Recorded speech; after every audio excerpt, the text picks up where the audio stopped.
Good morning friends. आज का topic भी कुछ ऐसा ही है, 31 लॉज फॉर डायबिटीज एजुकेटर्स। मुद्दे पे आते हैं। ऑनरेबल अरविंद जी, अमित जी, महेश जी, पुनानिया जी, चेची साहब and my dear friends, diabetes क्या है अगर ये हम पूछें तो वैसे सभी को पता है, लेकिन फिर भी अगर हम सही मायने में देखें तो हमें नहीं पता। वाई? बिकॉज पूरे दुनिया में क्या कोई एक ऐसा पेशेंट आपने देखा जो डायबिटीज़ को ठीक कर चुका हो दवाई लेने के बाद, दवाई की वजह से? It is not like that. तो यहाँ पे सीए इंस्टीट्यूट में मैं इसको ऐसे कंपेयर करूँगा हमारे सीए के पार्टिसिपेंट्स के लिए कि डायबिटीज़ हेल्थ के लिए वही है जो जीएसटी बिजनेस के लिए है। तो मेरी नज़र से सब चाहते हैं करना, लिंक करें क्या, कुछ समझ नहीं आता। फ़र्क सिर्फ इतना है कि जीएसटी को आए लगभग 100 दिन से ज़्यादा हो गए और डायबिटीज़ को आए, डायबिटीज़ की पहली दवा को आए एग्जैक्टली 100 साल हुए। 1918 में पहली इसकी दवा की पहला जो आविष्कार हुआ था, that was 1918। So it is this 2017 is exactly 100 years after the first medicine was invented. लेकिन अभी भी कन्फ्यूजन है, किसी भी डॉक्टर से पूछेंगे तो कन्फ्यूजन है। वो डायबिटीज़ का डॉक्टर मैं ज़्यादातर देखता हूँ खुद ही डायबिटिक पेशेंट है। जो खुद ही डायबिटिक पेशेंट है वो दूसरे को कैसे ठीक करेगा? तो वो ठीक कर ही नहीं सकता, राइट? सो हम चाहते हैं ठीक करें, चाहे बिजनेस की बात हो चाहे अपनी हेल्थ की बात हो, लेकिन करना क्या है? जब जीएसटी आया था तो इसका फुल फॉर्म क्या है? गुड्स। हाँ, तो ये बड़ा सिंपल है। मैंने कहा ये तो गुड्स है और सर्विस है, तो सर्विस टैक्स भी पता है, गुड्स भी पता है, ये दोनों का मतलब पता है। तो आई आस्क्ड माय अकाउंटेंट कि वो कहती मेरे बस की बात नहीं है, मैं तो सिंपल एक अकाउंटेंट हूँ। फिर मैंने अपने सीए से पूछा, कहा कि चलो मैं देखता हूँ, मैं कल बताता हूँ। कुछ बताया, वो कुछ समझ नहीं आया, वो ढूंढ रहा है। सो that is what is diabetes. फिर फाइनली मुझे एक शख्स मिले, वो है अनूप। अनूप जी हैं यहाँ पे, और महेश जी। तो इन्होंने कहा कि हमने जीएसटी पे किताब लिखी है। तो फिर फाइनली उसका सोल्यूशन मिला। बोलने का मतलब है कि I really want to do something कि जीएसटी को लागू किया जाए, लेकिन करें तो करें क्या? वो रास्ता क्या है?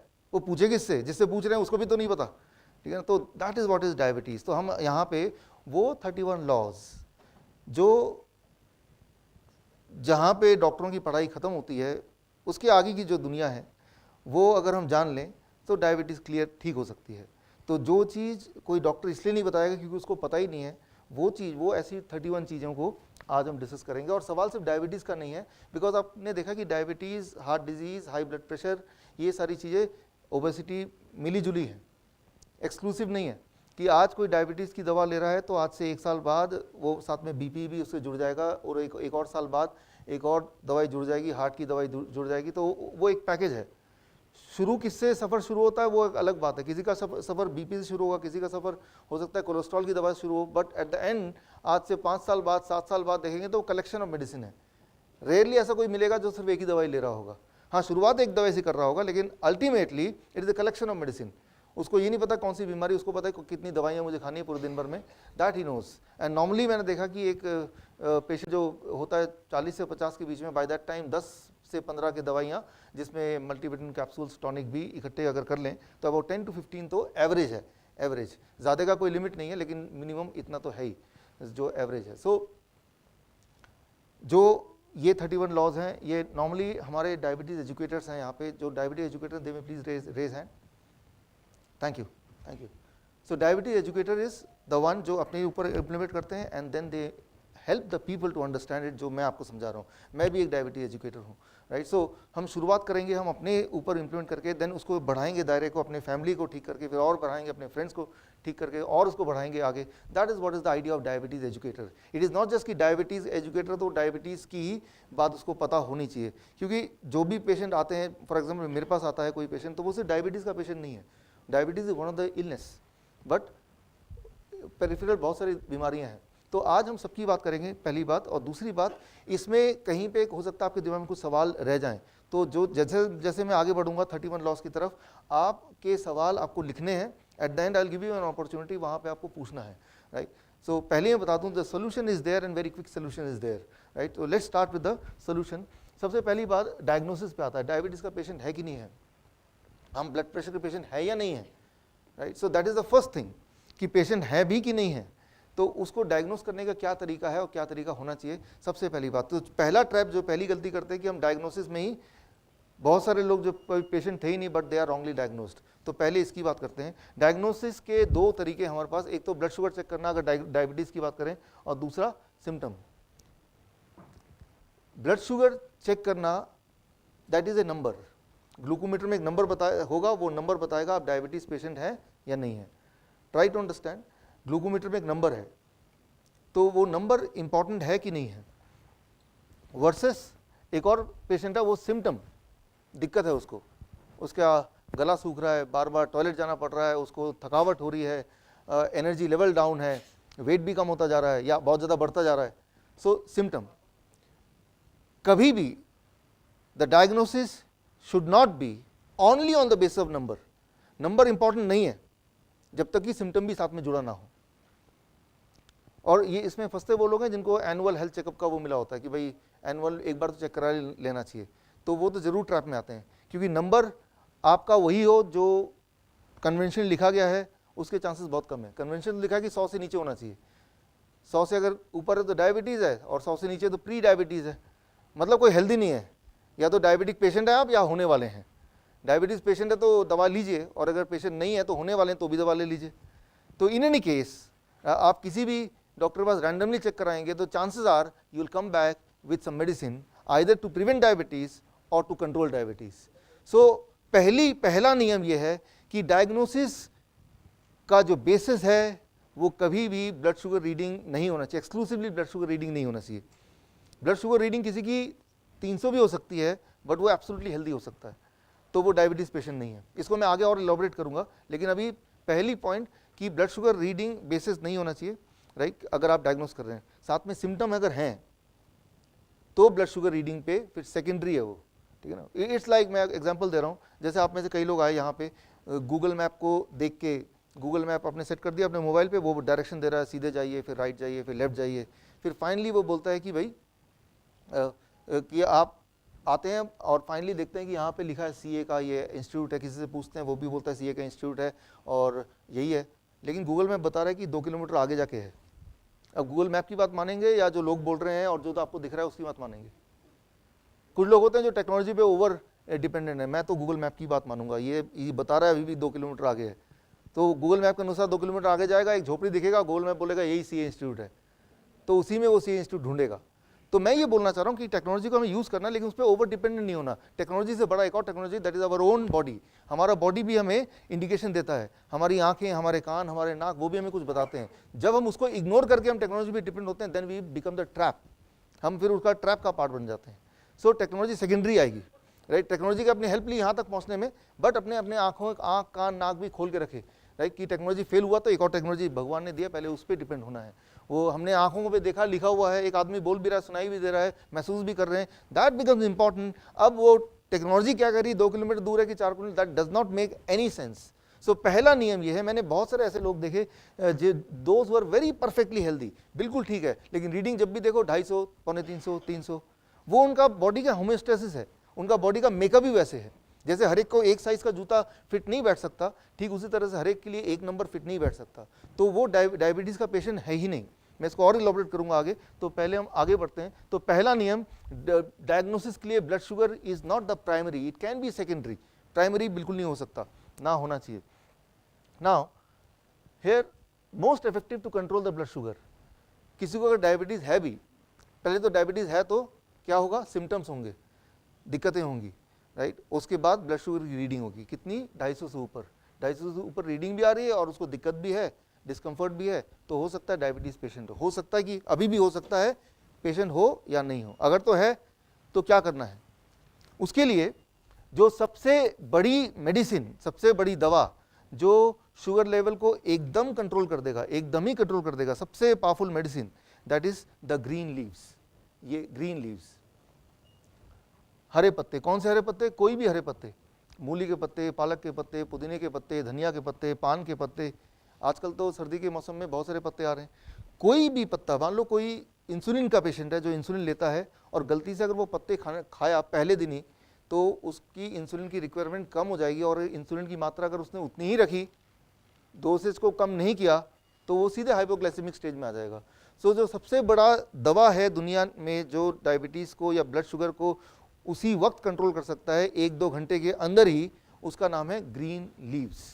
सबसे बड़ी दवा, इमीडिएट सेम डे काम करेगी। और ये फ़र्क उनको दिखेगा ज़्यादा जो इंसुलिन डिपेंडेंट है। अगर कोई 40 यूनिट लेता है तो देखेगा जैसे ही इसको इम्प्लीमेंट किया, 40 की जगह वो 30 यूनिट में ही उतना काम चल जा रहा है। तो that is the most important medicine, right, which is much more powerful than any conventional insulin or any other medicine, right? जो भगवान का बना हुआ ये मेडिसिन है। उसके बाद सेकेंड नंबर पे है वेजिटेबल्स, सब्जियां, कच्ची सब्जी। मैं ये नहीं बोल रहा हूँ कि ये वाली सब्जी या वो वाली सब्जी, मैं बोल रहा हूँ कच्ची सब्जी। कोई भी चीज़ जो आप बोल सकेंगे ये सब्जी में कैटेगराइज होता है, तो वो ब्लड शुगर को इमीडिएटली पहले 4-5 घंटे में, ग्रीन लीव्स हैं जो 2 घंटे में कंट्रोल कर देगा, सब्जी है तो वो 4-5 घंटे में कंट्रोल कर देगा। कौन सी सब्जी, ये आप पे है, सीजनल जो भी वेजिटेबल आपको लगता है, लेकिन वो कच्चा खाना पड़ेगा, तो वो इमीडिएटली कंट्रोल कर देगा। तो पहले तो कोई पेशेंट है कि नहीं है वो एक डाउट है, अगर है भी तो कंट्रोल नहीं करने से मतलब है। तो कंट्रोल करने की सबसे बड़ी दवा मैंने बताया सेकंड नंबर पे वेजिटेबल है। फिर थर्ड नंबर पे स्प्राउट्स है, sprouts. It will take about 7-8 hours to control the blood sugar. अभी खाएंगे तो 7-8 घंटे बाद उसका नतीजा आपको दिख जाएगा। उसके बाद नट्स है, बादाम या कैशू नट या कोई भी मूंगफली, कच्ची, लेकिन कच्ची, और पानी में भिगो लें तो और अच्छा। और उसके बाद जो बहुत इंपॉर्टेंट है दैट इज फ्रूट्स, फल।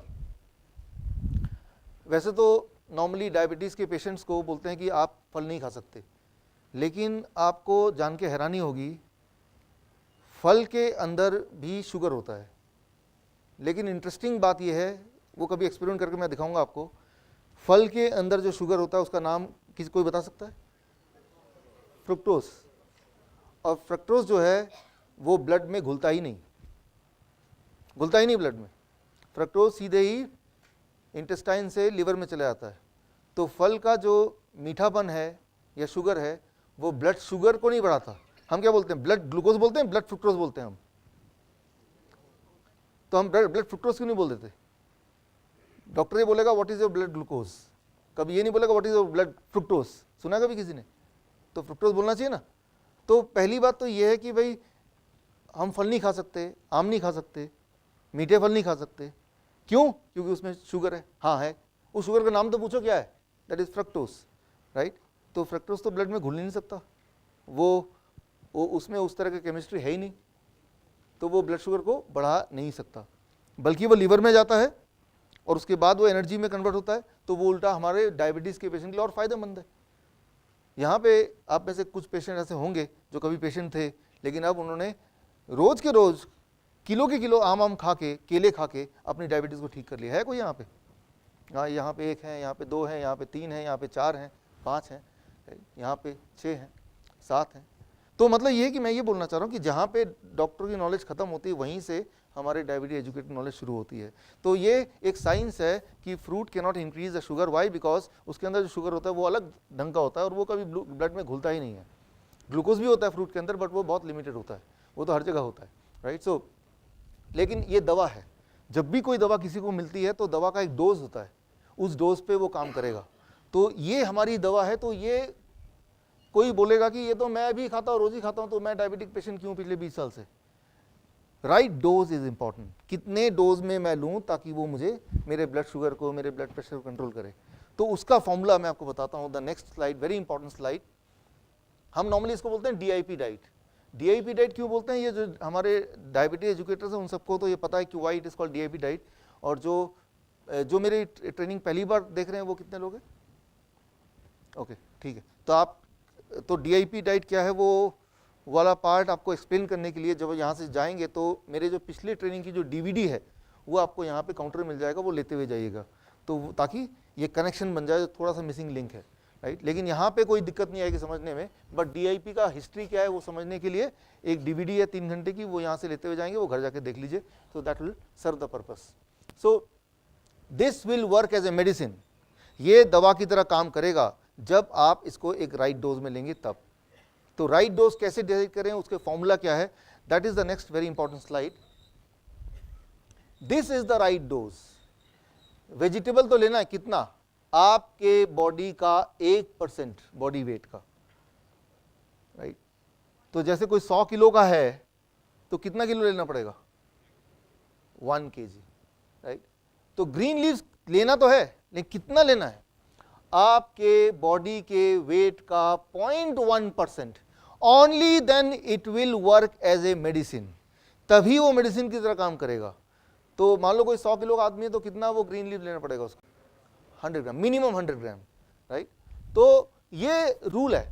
तो पहली बात तो ये कि हमें खाना है, क्या खाना है वो देख लिया, लेकिन वो काम नहीं कर रहा। कई सारे पेशेंट बोलेंगे लेकिन काम क्यों नहीं कर रहा, बिकॉज वो राइट डोज पे नहीं ले रहे हो। What is the dose, how to decide for a patient. तो ये अपने लिए आप डोज कैलकुलेट कर सकते हैं या किसी और के लिए आप डोज कैलकुलेट कर सकते हैं। कैलकुलेट करने के लिए जस्ट एक 1 slide is enough to calculate the dose. और ये जो डोजेज मैंने ये है, ये सिर्फ ब्लड शुगर के लिए नहीं है। ब्लड शुगर को 24 घंटे में कंट्रोल कर देगा ये, 24 घंटे से 3 दिन के अंदर, और ब्लड प्रेशर को 3 से 7 दिन के अंदर कंट्रोल कर देगा, सेम थिंग।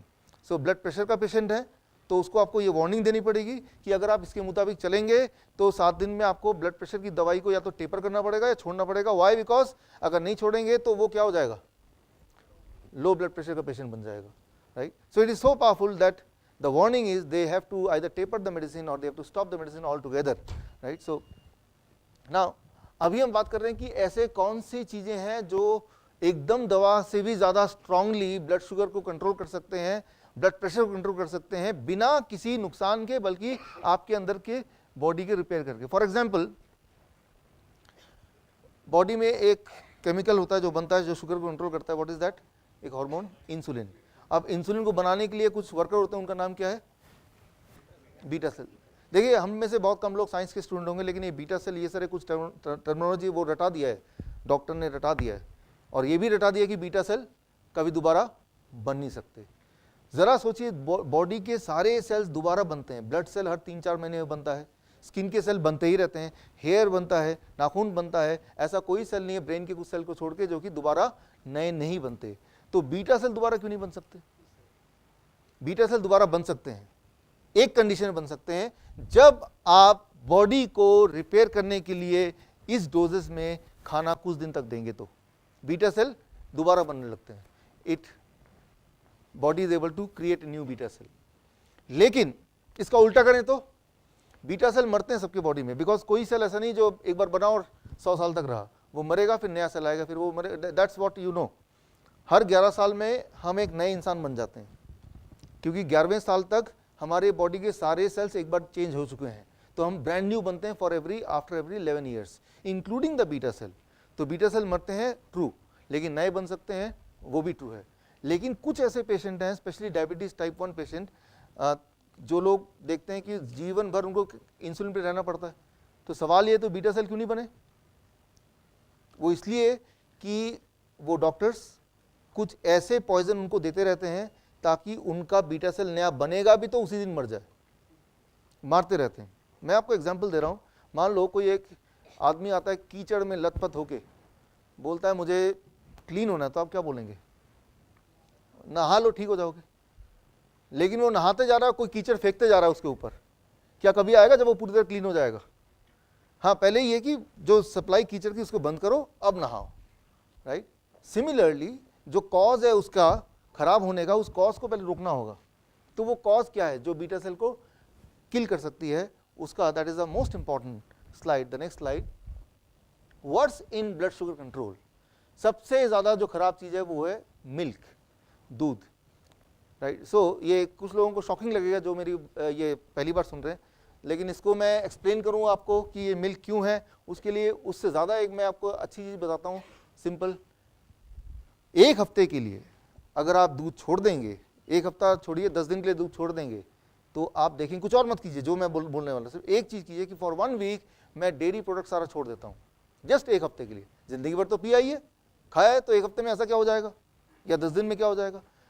जोड़ों के दर्द आपके ठीक होने लगेंगे, ब्लड शुगर आपके नॉर्मल होने लगेगा, ब्लड प्रेशर नॉर्मल होने लगेगा, आपका हाँफना कम हो जाएगा, आपकी बॉडी का वेट नॉर्मल, जो लोग मोटे हैं।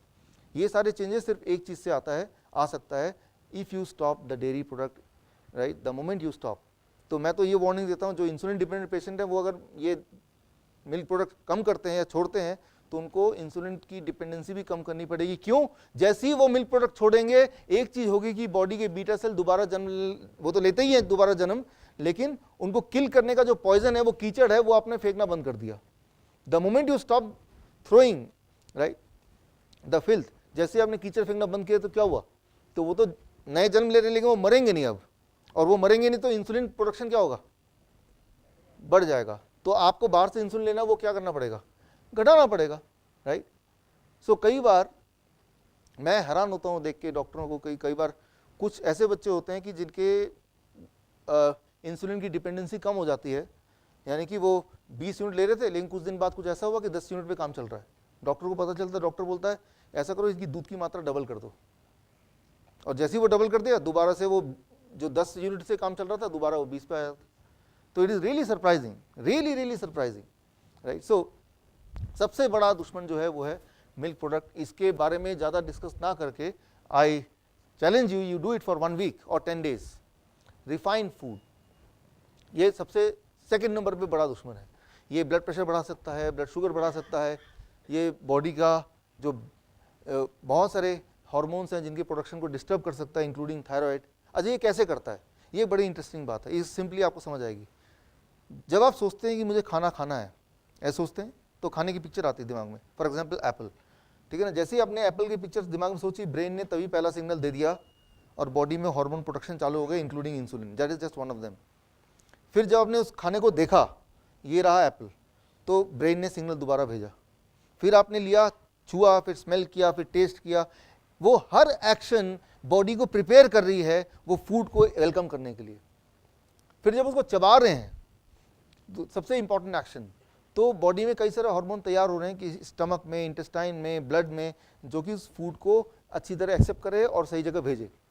लेकिन जब जो रिफाइंड फूड है, उसको चबाने में कितना टाइम लगेगा? लगेगा ही नहीं। वो आप एक बिस्किट खाने में कितना टाइम लगेगा? आधे मिनट भी नहीं लगेगा। तो वो चबाने वाला प्रोसेस हमारा 1/10 रह गया है। तो वो जो सिग्नलिंग सिस्टम है बॉडी की, वो सिग्नलिंग सिस्टम जो है, वो सिग्नल दिया नहीं, पहले ही खाना पहुंच गया। और जब पहले ही खाना पहुंच गया, होता नहीं है, आप किसी गेस्ट को बुलाते हैं अपने घर पे, भाई 7 बजे आ जाना जी, आप उसको देख के कि 7 बजे हैं तो मैं 6:30 बजे तैयार कर लूँगा। वो 5 बजे आ गया तो क्या होगा? You will be disturbed, right. तैयारी तो हुई नहीं, आपने तो 7 बजे का टारगेट रखा था, वो 5 बजे आके बैठ गया या वो 3 बजे आके बैठ गया, तो आपको खुशी नहीं होगी गेस्ट आ गया, आपको एक टेंशन हो गया, आप क्या करें, राइट।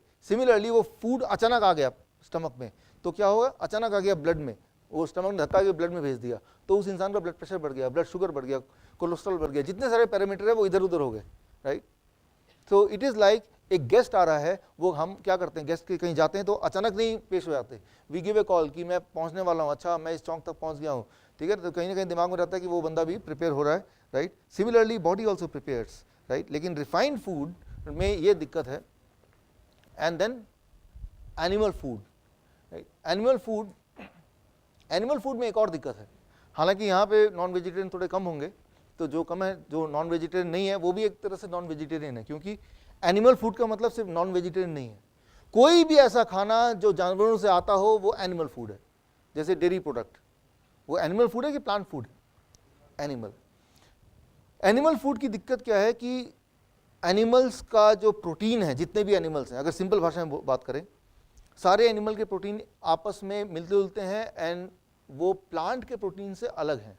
एनिमल का प्रोटीन प्लांट के प्रोटीन से अलग दिखता है, राइट। और जब हम कुछ खाते हैं, जैसे अंडा खाया, तो वो प्रोटीन स्टमक में कई टुकड़ों में कटता है, तब जाके ब्लड में घुलता है, और ब्लड तभी उसको यूज़ कर पाता है, राइट, छोटे छोटे हिस्सों में। कई बार हमारे स्टमक इतने नाजुक हैं कि वो प्रोटीन को टुकड़ों में नहीं काट सकते, तो सीधे ब्लड में घुल जाएगा, और जो सीधे घुलेगा तो वो बॉडी के लिए बेकार है। तो इम्यूनिटी को ब्रेन बोलता है कि वो प्रोटीन को उठा के फेंक दो जो ब्लड में सीधे ही आ गया बिना कटे। तो इम्यूनिटी पूछती है कि कौन सा प्रोटीन को, तो ब्रेन सिग्नल देता है प्रोटीन का शेप ऐसा है, लेकिन वो जो शेप है उस प्रोटीन का, वो एनिमल प्रोटीन का शेप कैसा होगा? आप एनिमल है कि आप प्लांट हैं?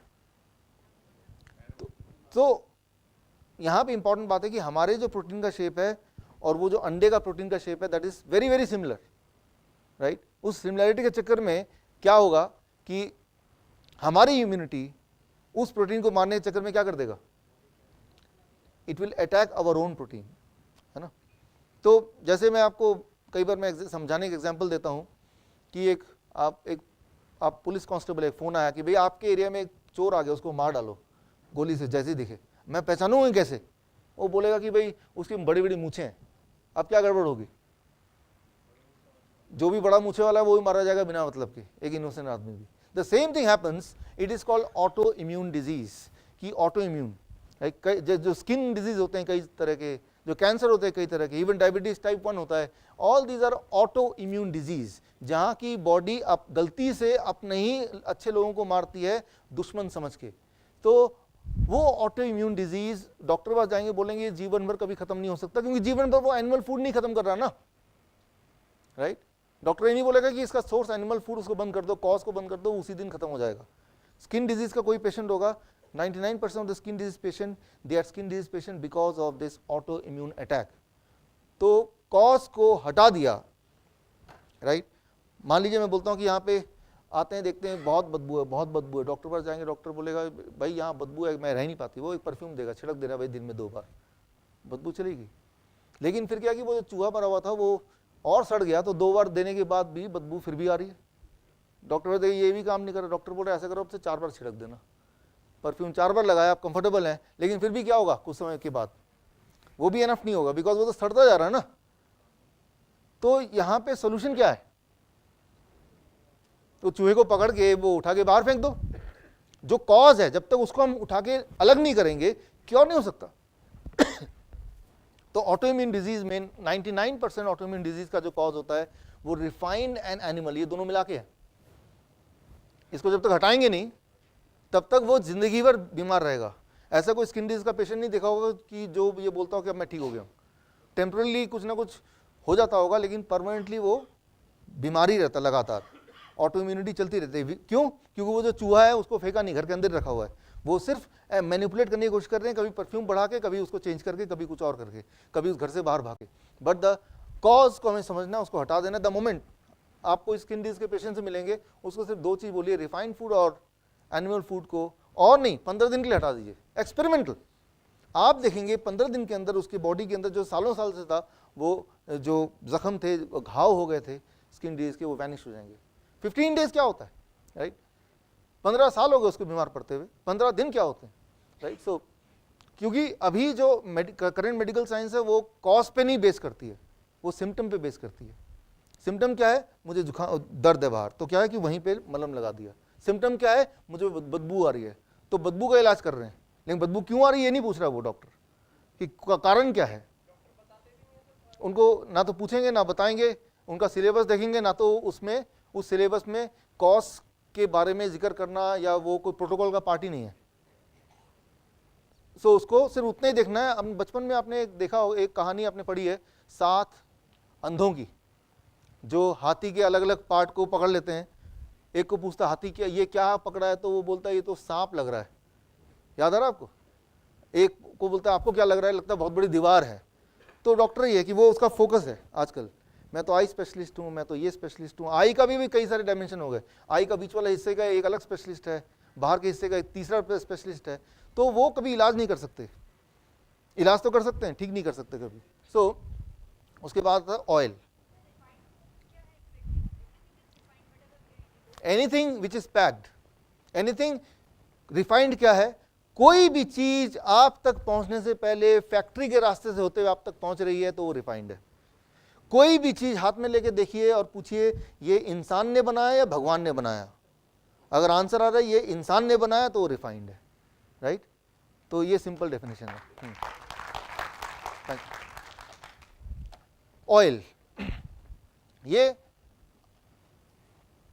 चौथे नंबर पे सबसे खराब चीज ऑयल। हालांकि लोग पूछते हैं कौन सा ऑयल खाएं, वो ऑलिव ऑयल ले लें या फिर सरसों का तेल ले लें या फिर कोई और सनफ्लावर ले लें, राइट, इस तरह का कुछ। तो मैं बोलता हूँ जो सबसे सस्ता वही ले लो, क्योंकि सबके सब इक्वली हार्मफुल है, कम से कम पैसे तो बचे। तो मैं ये बोलना चाह रहा हूँ कि अगर आपको लगता है कि ऑयल कोई कम हार्मफुल या ज़्यादा हार्मफुल, ऐसा नहीं है।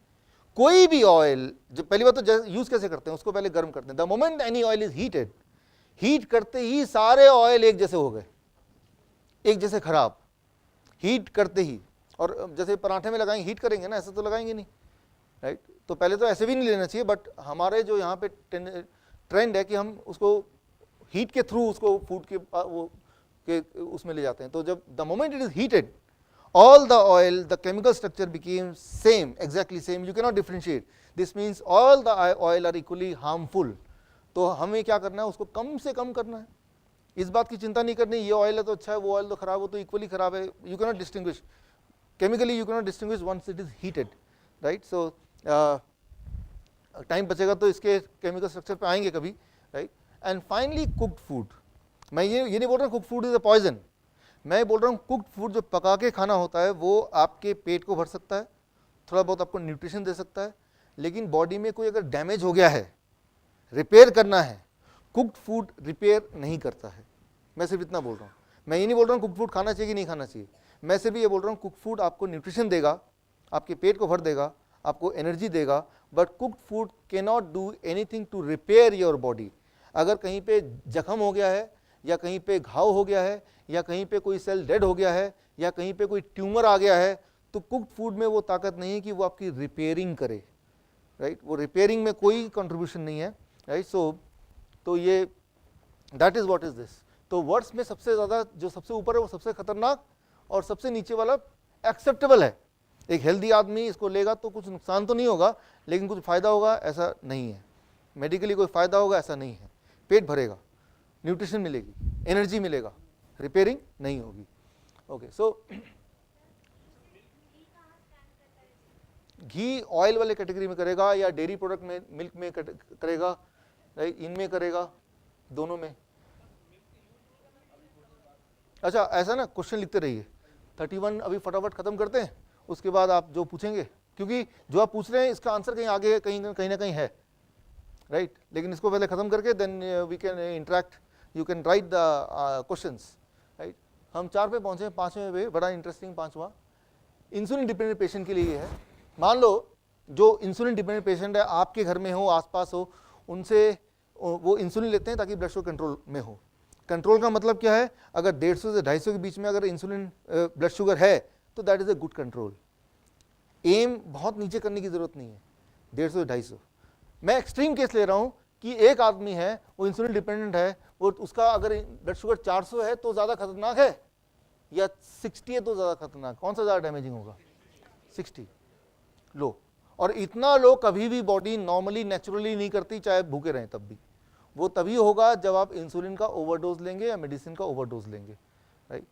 सो ये बात एकदम क्लियर करनी चाहिए, that is the rule number 5 for diabetes educator, कि अगर कोई दवा पे है या कोई इंसुलिन पे है तो उसको ये एम करना है कि शुगर से थोड़ा ज़्यादा बढ़ा रहा है, कोई दिक्कत नहीं है, लेकिन ओवरडोज से ज़्यादा कम ना हो जाए। ये हमें याद रखना है, high blood sugar is not good, but high insulin dose is even worse. ज़्यादा शुगर अच्छा है ऐसा नहीं है, वो थोड़ा ख़राब है, लेकिन ज़्यादा इंसुलिन और ख़राब है। तो खराब और ख़राब में हमें चूज़ करना हो तो ख़राब को ही चूज़ करेंगे ना। मैं ये नहीं बोल रहा हूँ कि 400 रहना बड़ा अच्छा है, लेकिन 60 रहना और ख़राब है। और 60 आया कैसे? सिर्फ एक ही तरीके से आ सकता है, जब आप आर्टिफिशियली कुछ लेंगे, केमिकल लेंगे या इंजेक्ट करेंगे, that is the only way. Normally आप भूखे रहिए 10 दिन तक, तब भी 60 नहीं आएगा। बॉडी की टेंडेंसी नहीं है, बॉडी अपने स्टोरेज में से आपको शुगर देता रहेगा, एनर्जी देता रहेगा, कुछ ना कुछ जुगाड़ करेगा body, right. So this is rule number 5। Now इसीलिए रूल नंबर 6 आता है, क्योंकि रूल नंबर 5 क्या है कि लो शुगर नहीं होना चाहिए, उससे बचना चाहिए हमें, वो डैमेजिंग होता है, वेरी लो शुगर। अगर कोई 24 जो DIP डाइट में कोई आता है, DIP डाइट कौन सा वाला है वो मैंने आपको बताया था, ये इस रेशियो में कोई अगर खाने की सोचता है तो he is a DIP diet intake कर रहा है वो, right, he is taking DIP diet. So इस डाइट पे जैसे ही कोई आएगा, वो 100% ना करे, इसको अगर 50% भी अमल कर रहा है, तो अगर ऐसा वो करेगा तो एक रूल और जुड़ जाएगा, दैट इज कि 24 घंटे के अंदर ही, उस डाइट के लेने के अंदर ही उसको अपनी दवा बंद करनी होगी। आज अगर घर जाके अपने पेशेंट को किसी को बोलते हैं कि ये डाइट पे आ जाओ, और वो अगर दवा पे है, तो ये डाइट पे आने का मतलब वो दवा छोड़ना ज़रूरी है। दवा नहीं छोड़ेंगे तो क्या होगा, ये डाइट क्या कर रहा है, ब्लड शुगर को कम कर रहा है, वो दवा क्या कर रहा है, वो भी कम, दोनों मिलके क्या होगा, बहुत कम। तो आप उस पेशेंट का नुकसान कर रहे हैं उल्टा, और हमारी टेंडेंसी उस पेशेंट को फायदा पहुंचाना। तो उसको ये है कि या तो आप वो दवा भी बंद करो तो ये शुरू करो, क्योंकि ये भी दवा है बट नेचुरल दवा है। लेकिन अगर ये भी शुरू कर, कई सारे पेशेंट आते हैं मेरे पास कि डॉक्टर साहब खाना वाला आपका मान लेता हूँ और दवा वाला भी उस डॉक्टर का मान लेता हूँ। वो सोचते हैं बीच का रास्ता, लेकिन वो ज़्यादा खतरनाक। मैंने कहा कि भाई दोनों में से एक चुनो, you have to choose one of them. दोनों चुनेंगे तो आपका नुकसान हो जाएगा और वो हमारा पर्पस है नहीं, right. So this rule number 6। Now more important than this, अगर जो इंसुलिन डिपेंडेंट पेशेंट है और अगर वो ये बोलता है कि मैं 100% वर्ड यूज कर रहा हूं, वो DIP डाइट में आऊंगा जो मैंने अभी स्लाइड दिखाया था, तो अगर कोई ऐसा करेगा तो उसी समय से, जिस समय उसने ये सोचा और करना शुरू किया, फ्रॉम दैट, मैं दैट डे नहीं बोल रहा हूं, दैट मोमेंट ओनली, राइट, जो इंसुलिन वो लेगा, वो इंसुलिन की मात्रा ऑन एवरेज 1/3 करना होगा। फॉर एग्जाम्पल अगर वो 100 यूनिट लेता था तो, और DIP डाइट में आज से आना शुरू करेगा, तो आज कितना इंसुलिन लेना पड़ेगा उसको 100 की जगह? How much? 33 reduce to, right, reduce to होगा ये, राइट। यहाँ पे मिस्टेक आप उसको मैं क्लियर कर देता हूँ कि अगर 100 वाला है तो उसको 33 से ही वही वाला फायदा मिलेगा, उतना ही ब्लड शुगर हो जाएगा जो नॉर्मली 100 से होता था। क्लियर हो गई ये बात, राइट। और अगर वो नहीं मान रहा, कई ऐसे पेशेंट होंगे, ठीक है डाइट तो ये ले लेता हूँ, इंसुलिन उतना ही चलने देता हूँ, दैट इज वेरी डेंजरस। तो वो बहुत ही डेंजरस इसलिए ये है कि अगर if you think of suggesting somebody the diet, आपको शुरुआती इससे करना है कि क्या आप इंसुलिन की डोज को चेंज करने को तैयार हैं। अगर तो नहीं तो डाइट के बारे में सुनने की भी जरूरत नहीं है, राइट। सो क्यों? क्योंकि अगर वो इंसुलिन डोज नहीं चेंज करेंगे तो उसके लिए बहुत डैमेजिंग हो जाएगा, वो बहुत लो ब्लड शुगर चला जाएगा और वो हम चाहते नहीं है, we don't want that, right. So that becomes rule number 7। Now the rule number 8, इसमें कुछ पेशेंट ऐसे आएंगे जिनको दांतों की दिक्कत है, टीथ प्रॉब्लम, जो बूढ़े लोग हैं वो चबा नहीं सकते, राइट। या कुछ लोग हैं बोर हो जाते हैं चबाते चबाते, बोलते हैं डॉक्टर साहब ये जो वेजिटेबल कच्चा और ये पत्ते खाते हैं मुझे ऐसा लग रहा है जैसे मैं गाय हूँ, चबाते रहते हैं, वो खत्म ही नहीं होता, राइट। चबाने की आदत नहीं ना हमें, राइट। वो ब्रेकफास्ट अगर इसके अकॉर्डिंग करेंगे, जैसे मैंने आपको बताया DIP diet will take about 1 hour, lunch करेंगे तो लगेगा 1 घंटा, डिनर करेंगे तो लगेगा 1 घंटा। तो जो इंसान 10 मिनट में लंच एंड डिनर फिनिश करने का आदी हो, वो 1 घंटा कहाँ देगा, राइट। तो बोलता है मैं चबाता रहता हूँ, तो मैं तो वो बोर हो गया, मैं थक गया, राइट। तो फिर मैं उसको बोलता हूँ, नेगोशिएशन होता नहीं है, जब आप किसी दुकान में जाते हैं तो थोड़ा नेगोशिएशन करते हैं, यार इतने का लगा दो, नहीं इतना का लगा दो, कि कहाँ उसका दिमाग फिट होता है, दुकानदार सोचता है 10 रुपये कम करने से ये माल मैं बेच सकता हूँ। तो हमारी हालत एज ए डायबिटीज एजुकेटर वही है कि यार ये तो मानेगा नहीं, मैं बोलूँ 1 घंटा लगेगा तो ये करेगा ही नहीं, मेरी बात मानेगा ही नहीं। तो मैं फिर थोड़ा नेगोशिएट करके कि अच्छा ऐसा कर लेना, थोड़ा स्टीम कर लेना, स्टीम करने से क्या होगा, थोड़ा नरम हो जाएगा तो जल्दी खा लेगा। लेकिन कोई ऐसा भी होगा स्टीम से भी नहीं मानेगा, फिर क्या बोलना है, चल यार थोड़ा बॉईल कर लेना और नरम हो जाएगा। तो ये नेगोशिएशन पार पे है, कहाँ जाके वो बंदा फिट होता है, राइट। फिर बोलता है मैं बॉयल से भी नहीं मानूंगा, तो फाइनली ये जूस कर लेना भाई, राइट। जूस नहीं मानेगा तो कुक तो कर ही रहा था, राइट, तो करते रहो। तो ये आपको देखना है कि एज ए दुकानदार शॉपकीपर की कहाँ पे उसको कन्विंस कर दिया। हमारा गोल क्लियर है कि मुझे उसको ठीक करना है, लेकिन कोई 100% आपकी सारी बात मान ले जरूर नहीं, उसे लाइफस्टाइल फिट ही नहीं हो रहा, उसने उतना बजट रखा ही नहीं टाइम का कि रोज मैं 3 घंटे तो खाता ही रहूँ। उसने बजट रखा 30 मिनट का पूरे दिन भर में, और हमारे कहने पे 30 मिनट का 60 मिनट कर सकता है, 3 घंटे नहीं कर सकता। तो चलो भाई इसकी यहाँ पे कहीं भी जहाँ फिट हो जाए वो कर सकता है। लेकिन साथ में ये भी इंपॉर्टेंट है, जैसे जैसे यहाँ से यहाँ तक हम ट्रेवल करेंगे उसकी इफेक्टिवनेस कम होगी, खत्म नहीं होगी, कम होगी। अच्छा कितनी कम होगी? As a diabetes educator that is very important for you to understand, so that you can make them understand. 100% is raw, लेकिन स्टीम भी खराब नहीं है, 70% इफेक्टिव है तो अच्छा ही है। बॉयल भी उतना खराब नहीं, 50% इफेक्टिव है। 40% तो जूसेस भी है, फ्रेश जूस, पैक्ड नहीं बोल रहा मैं। और जूस भी तब बनाओ जब आपको पीना हो, और जब पी रहे हैं तो 1 गिलास पीने में करीब 15 से 20 मिनट लगना चाहिए, जैसे कि कोई शराब पीता ना आराम से, उस ढंग से, तो वो इफेक्टिव होगा। कुक फूड को मैंने 0 पे रखा है क्योंकि मैंने आपको बता दिया कि कुक फूड आपको पेट भरा सकती है, आपका एनर्जी दे सकती है, लेकिन आपको टेस्ट को सेटिस्फाई कर सकती है, बट रिपेयरिंग नहीं कर सकती। और जो बीपी का पेशेंट है, डायबिटीज का पेशेंट है, जिसको दर्द है जोड़ों में या डिफरेंट काइंड ऑफ पेन है, ट्यूमर है, तो उसके बॉडी को रिपेयरमेंट की जरूरत है। रिपेयरिंग के लिए तो ये कुक फूड नहीं, ये सारे ही करेंगे, लेकिन इसमें जैसे जैसे आप यहाँ से बढ़ते जाएंगे इस तरफ की तरफ, वैसे वैसे आपका टाइम ज़्यादा लगेगा ठीक होने के लिए। बट चलो एज लॉन्ग एज हर दिन थोड़ा थोड़ा ठीक हो रहे हैं तब भी ठीक है। सो आगे हम ये अगले रूल पे, रूल नंबर 9। यहाँ पे कई सारे पेशेंट जो डायबिटीज एजुकेटर, उनको एक दिक्कत आती है कि आपने डाइट बता दिया, समझा दिया, कैसे दवाई टेपर करने बता दिया, वो आता है 1 महीने बाद बोलता है मैंने सारा कुछ वैसे का वैसे ही किया लेकिन कुछ फ़ायदा नहीं हुआ। 100 में से एक पेशेंट ऐसे भी आएगा। तो क्यों नहीं फ़ायदा हुआ या क्या कारण हो सकते हैं, तो उसके लिए है अपना रूल नंबर 9। खाना क्या है हमें पता है, कितना खाना है यही पता है, कैसे खाना है ये बड़ा इंपॉर्टेंट है। Very simple. Rule number 9, frequency of eating, eat before you feel hungry. ये रूल है खास तौर पे डायबिटीज पेशेंट के लिए। भूख लगने से पहले खाओ। जब भूख लग गया, अब जब खाएंगे तो body will work in a different way, पहली बात। दूसरी बात, जब भूख लगी गया है तो ये नहीं देखेगा कि वो हमारा वो DIP डाइट कहाँ है, फिर तो बिस्किट हाथ लगेगा तो बिस्किट भी खाएगा, वो चिप्स लगेगा वो भी खाएगा, उसके चांसेस ज़्यादा हैं कि वो हमारे नियम से डिविएट हो जाएगा। तो eat before you feel hungry. Number 2, eat every 2 hours, हर 2 घंटे में कुछ ना कुछ पेट में पड़ना चाहिए। तीसरा, choose among the DIP food. मैंने आपको DIP फूड का वो स्लाइड दिखाया था कि पहले ग्रीन लीव्स था, उसके नीचे क्या था, वेजिटेबल, वेजिटेबल के नीचे क्या था, स्प्राउट्स, स्प्राउट से नीचे क्या था, नट्स, नट्स से नीचे क्या था, फ्रूट। इनमें से कुछ भी ले लो, उस पर छोड़ दो। कोई बोलता मुझे तो फ्रूट्स बहुत पसंद है, एक तो बहुत नरम होता है वो, दूसरा मीठा होता है, तो वो बिना थोड़ा चबा के खा सकता है वो, तो मैं बोलता हूँ वही खाओ। फिर क्या मैं 1 दर्जन केले खा सकता हूँ, 2 दर्जन खा सकते हो, पूरे दिन केले भी रह सकते हो। एक बार रह के देखिए एक्सपेरिमेंट करके, अगर आपको लगता है ना इससे शुगर बढ़ता है, एक दिन करके देखिए। शुगर थोड़ा तो बढ़ेगा ही टेम्परली, बट इमीडिएटली ड्रॉप भी होगा। क्योंकि थोड़ा क्यों बढ़ेगा, फ्रुक्टोज के साथ ग्लूकोज थोड़ा सा फ्रूट्स में भी होता है, जो कि सब जगह होता है, but that is a good food. So this is the rule number 9, that you have to eat in this way. खाने के ये 3 नियम, ये स्पेशली डायबिटीज फोकस्ड पेशेंट के लिए ज़्यादा है कि ये नियम भी आपको बताने हैं। अगर खुद आप डायबिटीज पेशेंट है तो ये नियम भी आपको अपनाने हैं। Rule number 10। अच्छा, इनमें से कौन सा रिलायबल है, which blood sugar is reliable.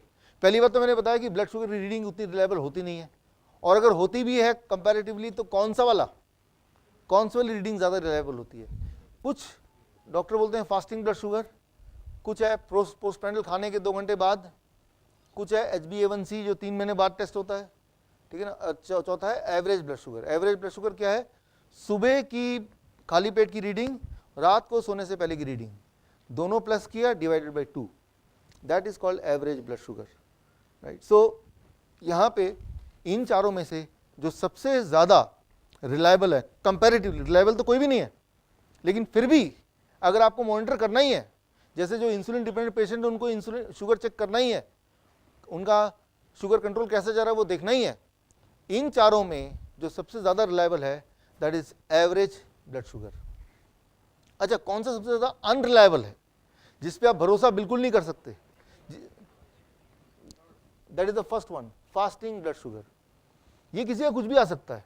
For example, आपने रात को चेक किया 200 आया, तो एक्सपेक्टेड क्या है, सुबह क्या होगा, 200 से कम होना चाहिए, ज़्यादा होना चाहिए, क्योंकि रात भर तो कुछ खाया नहीं और बॉडी से शुगर जा रहा है लगातार, तो एक्सपेक्टेडली कम होगा। लेकिन आप देखेंगे शुगर सुबह का 250 आ गया। कई लोग घबरा के मेरे पास आते हैं कि रात को मैंने 200 चेक किया और सुबह देखा वो तो 250 था, उठते ही कुछ खाया नहीं। मैं बोलता हूँ हो सकता है कि आधी रात में नींद में कुछ खा लिया होगा आपने। बोले नहीं डॉक्टर साहब, मैं मजाक में मूड में बिल्कुल नहीं हूँ, मैं तो बड़ा घबराया हुआ हूँ और ये 250 आ गया, ये जबकि मैंने कुछ खाया नहीं, मुझे पता है और ये ऐसा ट्रेंड चल रहा है। ये बड़ा इंटरेस्टिंग है। सुबह जब आप उठते हैं, आप में से 50% लोगों का ब्रेन ये देखता है कि उठते ही आप खाते नहीं हैं कुछ, लेकिन उठते ही बहुत सारा काम करने लगते हैं, खाना बनाना, बच्चे को देखना, बहुत सारे और काम, ऑफिस की तैयारी करनी, कोई फाइल करना, कोई फ़ोन कॉल करना, हज़ारों चीज़ करने लगते हैं। खाना तो बाद में खाते हैं, लेकिन वो जब चीज़ें करेंगे तो उसके लिए आपको एनर्जी की ज़रूरत इमीडिएटली पड़ेगी the moment you get up from the bed. तो आपके उठने से पहले ब्रेन, आप में से आधे लोगों का ब्रेन लिवर को बोलता है कि भाई बंदा उठने वाला है, तो आप थोड़ा सा शुगर लिवर में जो स्टोर होता है वो रिलीज कर दो ब्लड में, ताकि उस शुगर का इस्तेमाल करके आप अपने बेसिक काम निपटा लें जब तक कि ब्रेकफास्ट आप ना खा लें, राइट। सो इसका मतलब ये है कि सुबह उठ के शुगर जब बढ़ जाता है तो यानी कि ब्रेन और बॉडी आपको कोऑपरेट कर रही है आपकी एक्टिविटी में, वो कोई बीमारी नहीं है। उसी को डॉक्टर के पास जाएंगे तो उसकी एक बीमारी का नाम दे दिए आप तो डायबिटीज पेशेंट है, बल्कि ट्रुथ ये है कि वो तो ब्रेन हमें सपोर्ट कर रहा है, क्योंकि ब्रेन को पता है कि भाई ये आदमी तो सुबह से उठ के खाता नहीं, 1 आध घंटे पहले सारे काम निपटाता है, राइट। एक एक्सपेरिमेंट कर सकते हैं, ऐसे लोग 55% ऑफ द वर्ल्ड पॉपुलेशन, उनका सुबह का शुगर ज्यादा होता है रात के शुगर से, सोने से पहले की शुगर 55%। इसे कहते हैं medically dawn phenomena, and dawn phenomena is not a disease. जिस तरह से कोई गोरा है कोई काला है, तो हम ये नहीं बोल सकते जो काला है वो बीमारी है या गोरा वाला बीमारी है, वो तो एक हमारा बॉडी का मेकअप है। ठीक उसी तरह से किसी का शुगर रात से ज़्यादा आ सकता है सुबह, किसी का कम आ सकता है। ये डिपेंड करता है कि बॉडी ब्रेन हमारे साथ कोऑपरेट कर रही है या ब्रेन ने सोचा कि इसके हाल पे छोड़ दो, ये जो भी कर रहा है ये देख लेगा अपने आप ही। जब वो भूख लगेगी सुबह तो अपने आप पहले खाएगा फिर बाद में काम करेगा। It all depends, but that is not a disease, उसके लिए कुछ करने की जरूरत नहीं है। एक एक्सपेरिमेंट कर सकते हैं आप। एक दिन किसी को बोलिए अपने घर में या आप खुद भी 4 बजे या 3 बजे ब्लड शुगर रीडिंग चेक कीजिए। सोते वक्त अगर 200 था तो 3 बजे आपका आएगा 150। अब सुबह उठ के चेक कीजिए 250, यानी 3 से 7 बजे के बीच में 150 का 250 हुआ ना, 100 बढ़ गया। क्योंकि ब्रेन ये देखता है कि इसका उठने का समय होने वाला है, तो ब्रेन ने लीवर को बोल दिया रोज की तरह भाई उठने वाला है, अब आप शुगर रिलीज करो।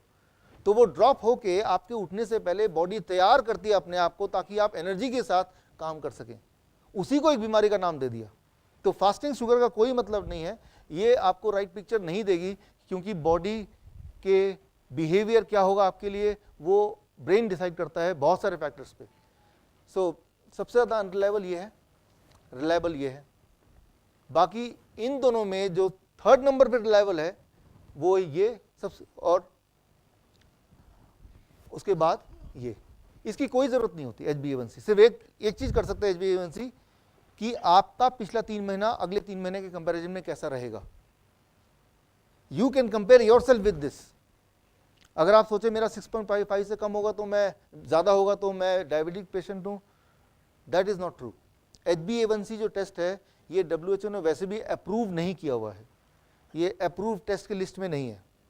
ये तो डॉक्टर बोल देता है टेस्ट करने के लिए, तो इसकी ऑथेंटिसिटी वैसे भी नहीं है। ये यूरोप में चले जाएंगे ये टेस्ट होता भी नहीं है, राइट। ये टेस्ट अपने इच्छा से आप यूं ही कराएंगे just for the sake of कराना, वो अलग बात है, बट इससे कोई निष्कर्ष निकालना या इससे ये डायग्नोज करना कि आप डायबिटिक है कि नहीं, ये ऑफिशियली भी ये नहीं है। एनीवे, हम चलते हैं रूल नंबर 11 की तरफ। हम शुगर डायग्नोस की बात कर रहे थे, ब्लड शुगर की। Accuracy of blood sugar monitor. कई बार पेशेंट बोलते हैं डॉक्टर साहब मैं सेम डाइट ले रहा हूँ, कल सुबह में मेरा 150 आया था, आज 150 था 160 आ गया, वो 10 कैसे बढ़ गया। देखिए उतना एक्यूरेसी इस इंस्ट्रूमेंट में नहीं है। आप एक्सपेरिमेंट करके देखिए, 5 उंगलियों से आप शुगर लीजिए और अभी चेक कीजिए एक साथ, एक में आएगा 100, एक में आएगा 150, एक में आएगा 125, एक में आएगा 127, करके देखिए। या एक ही उंगली से ज्यादा ब्लड लीजिए और उसको 2 बार चेक कीजिए, एक में आएगा 190, दूसरे में 250। तो बोलते हैं डॉक्टर साहब किसकी कौन सा मानूं, जो सबसे कम है उसको मान लो या जिसमें ज्यादा खुशी मिलती है उसको मान लो।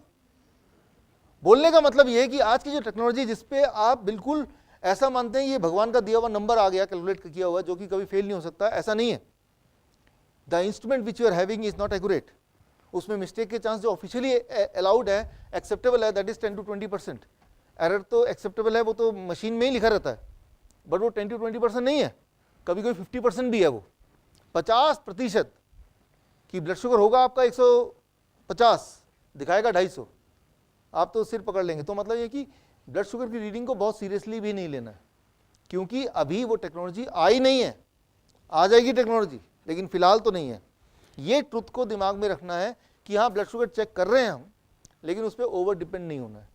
हमें पूछना है मैं हेल्थ वाइज कैसा फील कर रहा हूँ। 250 रीडिंग है, 300 रीडिंग है, हेल्थ वाइज मैं फर्स्ट क्लास फील कर रहा हूँ, तो that is more important, right, that is more important. आप 2 ग्लूकोमीटर लेंगे, सेम ब्लड सैंपल लेंगे, 2 अलग रीडिंग आएगी, राइट। सो वो एक्सपेरिमेंट करके कभी आप खुद भी देख सकते हैं। आप ब्लड का सैंपल वेन से लेंगे, रीडिंग कम आएगी, जैसे जैसे यहाँ शिफ्ट होते जाएंगे रीडिंग ज़्यादा आएगी। तो आप डिसाइड कीजिए कैसा रीडिंग चाहिए, कम चाहिए यहाँ से ले लीजिए ब्लड, अच्छा मुझे थोड़ा ज़्यादा चाहिए यहाँ से ले लीजिए भाई। तो चॉइसेस हैं आपको, क्या रीडिंग चाहिए आप सोचिए, मैं आपको तरीका बताऊंगा कि कैसे देखना है कि वो रीडिंग आपको मिल जाएगी, अगर आपको रीडिंग से ही मतलब है तो मैं ये बोलना चाह रहा हूँ रीडिंग का कोई लेना देना नहीं है खास, इंपॉर्टेंट है हाउ यू आर फीलिंग। मान लीजिए रीडिंग बिल्कुल 100 आता है रोज, 100 बिल्कुल, और ब्लड प्रेशर 120/80 एग्जैक्ट आता है, लेकिन आप बुरी तरह से पेन है, आप हिल भी नहीं पा रहे हैं, सिर में दर्द रहता है, तो डॉक्टर क्या बोलेगा, यार you are most healthy person in the world. किस चीज़ को मानेंगे, डॉक्टर की बात मानेंगे या वो जो पेन बॉडी में हो रहा है, वो जो एनर्जी लॉस है उसको मानेंगे, राइट। सो ये क्वेश्चन मार्क है। अब द मोस्ट इंपॉर्टेंट स्लाइड यहाँ पे, जैसे ही आप DIP डाइट शुरू करेंगे, वो जो मैंने दूसरा स्लाइड दिखाया था लीफ, ग्रीन लीफ वेजिटेबल, उसका प्रोपोर्शन में क्या उम्मीद कर सकते हैं, ये rule number 20, blood sugar control within 24 hours to 3 days, 24 घंटे से लेकर 3 दिन के अंदर blood sugar control, blood pressure control 3 से 7 दिन के अंदर, यानी कि 7वें दिन में आपको ब्लड प्रेशर की गोली या तो खत्म करनी होगी या टेपर करना होगा, क्योंकि ब्लड प्रेशर कम होगा ही होगा। ब्लड कोलेस्ट्रॉल में जो इफेक्ट होता है वो 24 घंटे में। वाई, ये जो डाइट आप ले रहे हैं ना, that is zero cholesterol diet. एक रूल याद रखिए सिंपल, भगवान ने कोलेस्ट्रॉल बनाने की ताकत सिर्फ एनिमल्स को दी है, plant can not make cholesterol. तो जब आप वही काम खाना ले रहे हैं जो प्लांट से आता है, तो आप फूड में कितना कोलेस्ट्रॉल ले रहे हैं, 0। इसका मतलब आपका बॉडी में जो कोलेस्ट्रॉल है ब्लड में, वो वही वाला कोलेस्ट्रॉल है जो बॉडी खुद बना रही है, और बॉडी खुद कभी भी एक्सेस कोलेस्ट्रॉल नहीं बनाती, उतना ही बनाती जितना बॉडी को ज़रूरत है। इनफैक्ट दुनिया में जो बॉडी के लिए जिंदा रहने के लिए सबसे इंपॉर्टेंट अगर कोई केमिकल है, दैट इज कोलेस्ट्रॉल। आपके स्किन या कोई भी सेल नए बनते हैं तो वो cholesterol is the outer covering. Cholesterol को घटाना बहुत ही खतरनाक बात है, इस पर ज़्यादा बात नहीं करेंगे। इस पर अगर आपको ज़्यादा जानना है तो मेरा एक यूट्यूब में वीडियो है, cholesterol a medical fraud, high cholesterol a medical fraud, उस वीडियो को देखेंगे। एनीवे, थायराइड, जो थायराइड के पेशेंट हैं, अगर वो इस डाइट पे रहेंगे और 1 महीने तक रहेंगे तो चांसेस आर कि थायराइड की गोलियों को भी उनको 50% टेपर करना पड़ेगा या पूरा छोड़ना पड़ेगा, क्योंकि उनका थायराइड ठीक हो चुका होगा या काफ़ी हद तक ठीक हो चुका होगा। बॉडी वेट, जो लोग मोटे हैं, 1 महीने में इस डाइट पे आते ही, और ये डाइट उसी रेशियो में लेंगे तो 5% वेट घटेगा, जब तक कि नॉर्मल वेट ना आ जाए। जैसे 100 किलो का आदमी 1 महीने में कितना हो जाएगा, 95, फिर अगले महीने कितना हो जाएगा, 90, 5%, एटलीस्ट 5%। फिर ब्लड की थिननेस, तो ऐसे लोग हैं जो हार्ट के पेशेंट हैं, जो ब्लड थिनर वगैरह लेते हैं, वो रूटीन का पार्ट है कि कोलेस्ट्रॉल की दवा लेना है, ब्लड प्रेशर की दवा लेना है, और वो ब्लड थिनर लेना है, दीज आर समथिंग, और कुछ न्यूट्रिशनल टैबलेट। वो लोग अगर ये डाइट शुरू करते हैं तो ये सोच के शुरू करें कि विद इन 7 डेज मेरा कोएगुलेशन फैक्टर वो चेंज हो जाएगा, राइट। सो वो बढ़ जाएगा, तो अकॉर्डिंगली मुझे ब्लड थिनर को घटाना है। अगर वो नहीं घटाएंगे तो और मुसीबत हो जाएगी, ब्लड सुपर थिन हो जाएगा, तो सुपर थिन हम चाहते नहीं है, कोई ब्लीडिंग होगी तो रुकेगा ही नहीं। तो ये हमारी रिस्पॉन्सिबिलिटी है कि अगर हम इस डाइट पे आएंगे तो ये सारी चीज़ अफेक्टेड होंगी बॉडी में, और इतने दिनों में अफेक्टेड होगी, यानी कि इतने दिनों में वो वाली सारी दवाइयाँ जो उस चीज़ के लिए ले रहे होंगे, उसे क्या करना पड़ेगा, हमें कम करते जाना पड़ेगा ना। क्योंकि हमारा गोल क्या है, हमारा गोल कोई ये डाइट लेना या वो डाइट लेना नहीं है, हमारा फाइनल गोल है कि हम हेल्दी हों, हम एनर्जेटिक फील करें। तो रिस्पॉन्सिबिलिटी का एक हिस्सा क्या खाना है और रिस्पॉन्सिबिलिटी दूसरा हिस्सा क्या टेपर करना है। तो जो डायबिटीज़ एजुकेटर हैं वो अगर बोले कि ये डायबिटीज़ की डाइट है और डायबिटीज़ ठीक हो जाती है, रिस्पॉन्सिबिलिटी वहाँ ख़त्म नहीं होगी, क्योंकि अगर इतना ही बोल के छोड़ देंगे तो वो क्या करेगा, वो तो बीपी को लेता रहेगा, क्योंकि आपने उसके बारे में कुछ बताया नहीं उसको, वो ब्लड थिनर भी लेता रहेगा, तो उसको फ़ायदा हो रहा है कि नुकसान होगा, नुकसान होगा। सिर्फ डायबिटीज़ का नंबर घटेगा ऐसा नहीं है, बाकी सब भी नंबर घटेंगे, तो बाकी भी दवाइयाँ इतने समय, अप्रॉक्सीमेट है ये, हर एक के बॉडी में डिफरेंटली काम करेगा, तो इतने समय में उसको डायग्नोसिस के हिसाब से, अपनी फीलिंग के हिसाब से मेडिसिन को टेपर करना है। टेपर करना कई बार वो पेशेंट खुद नहीं कर सकता, तो आप करके देंगे। जो डायबिटीज एजुकेटर है, मैं उनकी बात कर रहा हूँ। अगर आपको भी दिक्कत आ रही है तो आप मेरे पास आएंगे, राइट, तो उसको और थोड़ी ट्रेनिंग दे दूंगा। कभी टेपरिंग पे हम एक ट्रेनिंग तय कर सकते हैं कि कैसे डोसेस को हम टेपर करें, उसके लिए किस पैरामीटर को हम ध्यान में रखें, वो एक अलग चैप्टर है, कभी और हम उस पर जा सकते हैं। तो जैसे आप इस डाइट पे आएंगे, ये सारी चीज़ें घटेंगी और कुछ चीज़ें बढ़ेंगी। एनर्जी लेवल बढ़ेगा, डाइजेशन बढ़ेगा, मेटाबॉलिज्म बढ़ेगा, मसल मास बढ़ेगा। इसमें क्या होता है, फैट बर्न होता है, तो लोगों का वेट घटेगा नहीं ज़्यादा, इंच लॉस ज़्यादा होगा, पैंट उनकी जो है ढीली हो जाएगी, इंच लॉस, क्योंकि फैट घट रहा है लेकिन फैट की जगह मसल आ जा रहा है, तो वेट लॉस नहीं होगा ज़्यादा। वेट लॉस तो 5% इफेक्टिव वेट लॉस, लेकिन एक्चुअली वो 10 kg फैट बर्न हुआ और 5 kg मसल भी आ गया, तो इफेक्टिव वेट जो लॉस हुआ वो 5% ही लगा, लेकिन इफेक्टिव फैट कितना लॉस हुआ, 10% लॉस हुआ। तो क्योंकि वो मसल गेन हो गया तो वो ज़्यादा एनर्जेटिक फील कर रहा है, उसका मेटाबॉलिज्म ज़्यादा, जितना ज़्यादा मसल होगा उतना मेटाबॉलिज्म ज़्यादा होगा। जैसे कोई खिलाड़ी है स्पोर्ट्स का, तो वो ज़्यादा खाना खाता है। जैसे मैं इसको समझाता हूँ, what is metabolism. Mercedes Benz का इंजन है और मारुति 800 का इंजन है, दोनों 1 किलोमीटर तो जाएंगे, किसकी ज़्यादा पेट्रोल की खपत ज़्यादा होगी, तो इसका मेटाबॉलिज्म ज़्यादा है, उतना ही काम कर रहा है लेकिन ये ज़्यादा खा रहा है पेट्रोल, तो इसका मेटाबॉलिज्म ज़्यादा है, राइट। मारुति 800 का मेटाबॉलिज्म कम है। तो हमें अपनी बॉडी को, अपने हार्ट को मारुति 800 का इंजन बनाना है या मर्सिडीज बेंज का इंजन बनाना है, right. So that is the question. So यहाँ पे metabolism means that, and metabolism rate बढ़ता है जब मसल मास बढ़ता है, राइट। और जब मसल मास बढ़ेगा तो ताकत आएगी और वो जो पेन है, दर्द है, जोड़ों के दर्द एक्सेट्रा, वो सब गायब हो जाएंगे अपने आप ही। तो ये सारी चीज़ें बढ़ती हैं DIP डाइट पे। Now the 14th rule, emergency में क्या करना है, ये उन्हीं लोगों के लिए है जो एक्चुअली डायबिटीज पेशेंट के साथ रहते हैं या डायबिटीज पेशेंट खुद हैं। Check ketone. देखिए emergency high blood sugar, high blood sugar का मैंने आपको बताया था कि किसी के लिए 300 नॉर्मल है, किसी के लिए 250 भी ज़्यादा है, तो वो एक पैरामीटर है। लेकिन उसके बाद सेकंड पैरामीटर क्या है, सिम्टोमेटिकली कोई दिक्कत है क्या। उसके बाद थर्ड पैरामीटर क्या है, कीटोन चेक करना। कीटोन चेक करने के लिए जो डायबिटिक एजुकेटर हैं तो उनको they must have a ketone meter, blood ketone meter. वो इससे ब्लड शुगर भी चेक कर सकते हैं और कीटोन भी चेक कर सकते हैं, या जो डायबिटीज़ के पेशेंट हैं वो ऐसा एक खरीद के रख सकते हैं, ये कई सारी कंपनी का मिल जाता है। तो इस पर ज़्यादा डिस्कस नहीं करेंगे, ये इसका चेक करना वैसे ही सिंपल है जैसे ब्लड शुगर चेक करते हैं। तो कीटोन कितना आ रहा है, अगर ज़्यादा आ रहा है इसका मतलब शुगर हाई है, उसको हाई शुगर बोलेंगे। सो अगर हाई शुगर है तो करना क्या है, कीटोन हाई आ गया तो करना क्या है, coconut water. High blood sugar का इलाज क्या है, इंसुलिन डिपेंडेंट पेशेंट को ऐसा हो जाता है कई बार, इंसुलिन की मात्रा कम हो जाती है, खाना ज़्यादा हो जाता है, प्रेडिक्शन गलत हो गया तो हाई शुगर आ गया।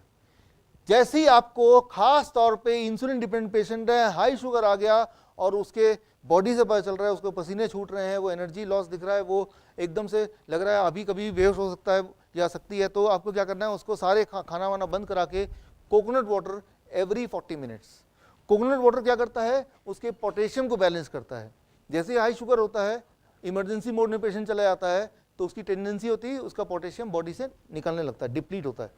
तो क्या करना है, पोटेशियम देना है, लेकिन कैसे देना है, कोकोनट वाटर के थ्रू देना है। कितना, 40 मिनट में एक एक ग्लास जब पिएगा वो बच्चा या कोई भी, तो धीरे धीरे पिए, वही 15-20 मिनट में। अच्छा, शुगर को कम करना है तो कितना इंसुलिन दें, तो उस पेशेंट से आप पूछ सकते हैं कि आप अभी इंसुलिन कितना लेते थे, वो बोलेगा 40 को 1/5 कर दीजिए, कितना होता है 1/5, 8। अब वो दो तरह का लेता है, एक जो पूरे दिन भर में काम करता है और एक जो इमीडिएट काम करता है, फास्ट एक्टिंग और स्लो लॉन्ग एक्टिंग। तो फास्ट वाला 8 यूनिट, उसके लिए जो 40 यूनिट लेता हो पूरे दिन भर में दोनों मिला के। तो ये रूल ऑफ थंब है कि हाई शुगर वाला मिल गया, इंसुलिन डिपेंडेंट मिल गया, कीटोन भी पॉजिटिव आ गया, तो दो चीज़ किया, एक तो इंसुलिन दिया, लेकिन इंसुलिन कितना दें ताकि बहुत ज़्यादा भी ना दे दें, बहुत कम भी ना दें, तो ये कैलकुलेशन है। फिर साथ में क्या करें, तो एक ही चीज़ हो सकती है कि पोटेशियम उसका कम होगा तो उसको बैलेंस कर दिया और उसका खाना पीना थोड़ी देर के लिए बंद करा दिया। खास तौर पे खाना पीना तो चालू है, कोकोनट वाटर पीना और कुछ नहीं, राइट। सो खाना बंद करा दिया। तो that is emergency high sugar, कि ऐसे अगर हाई शुगर होगा तो हमें इमरजेंसी ये सारी चीज़ें, इसमें दो ही चीज़ है, कीटोन मीटर होना चाहिए आपके पास और इंसुलिन तो होगा ही उसके पास, क्योंकि वो तो इंसुलिन का ही पेशेंट है, उन्हीं को ये दिक्कत आती है ज़्यादातर।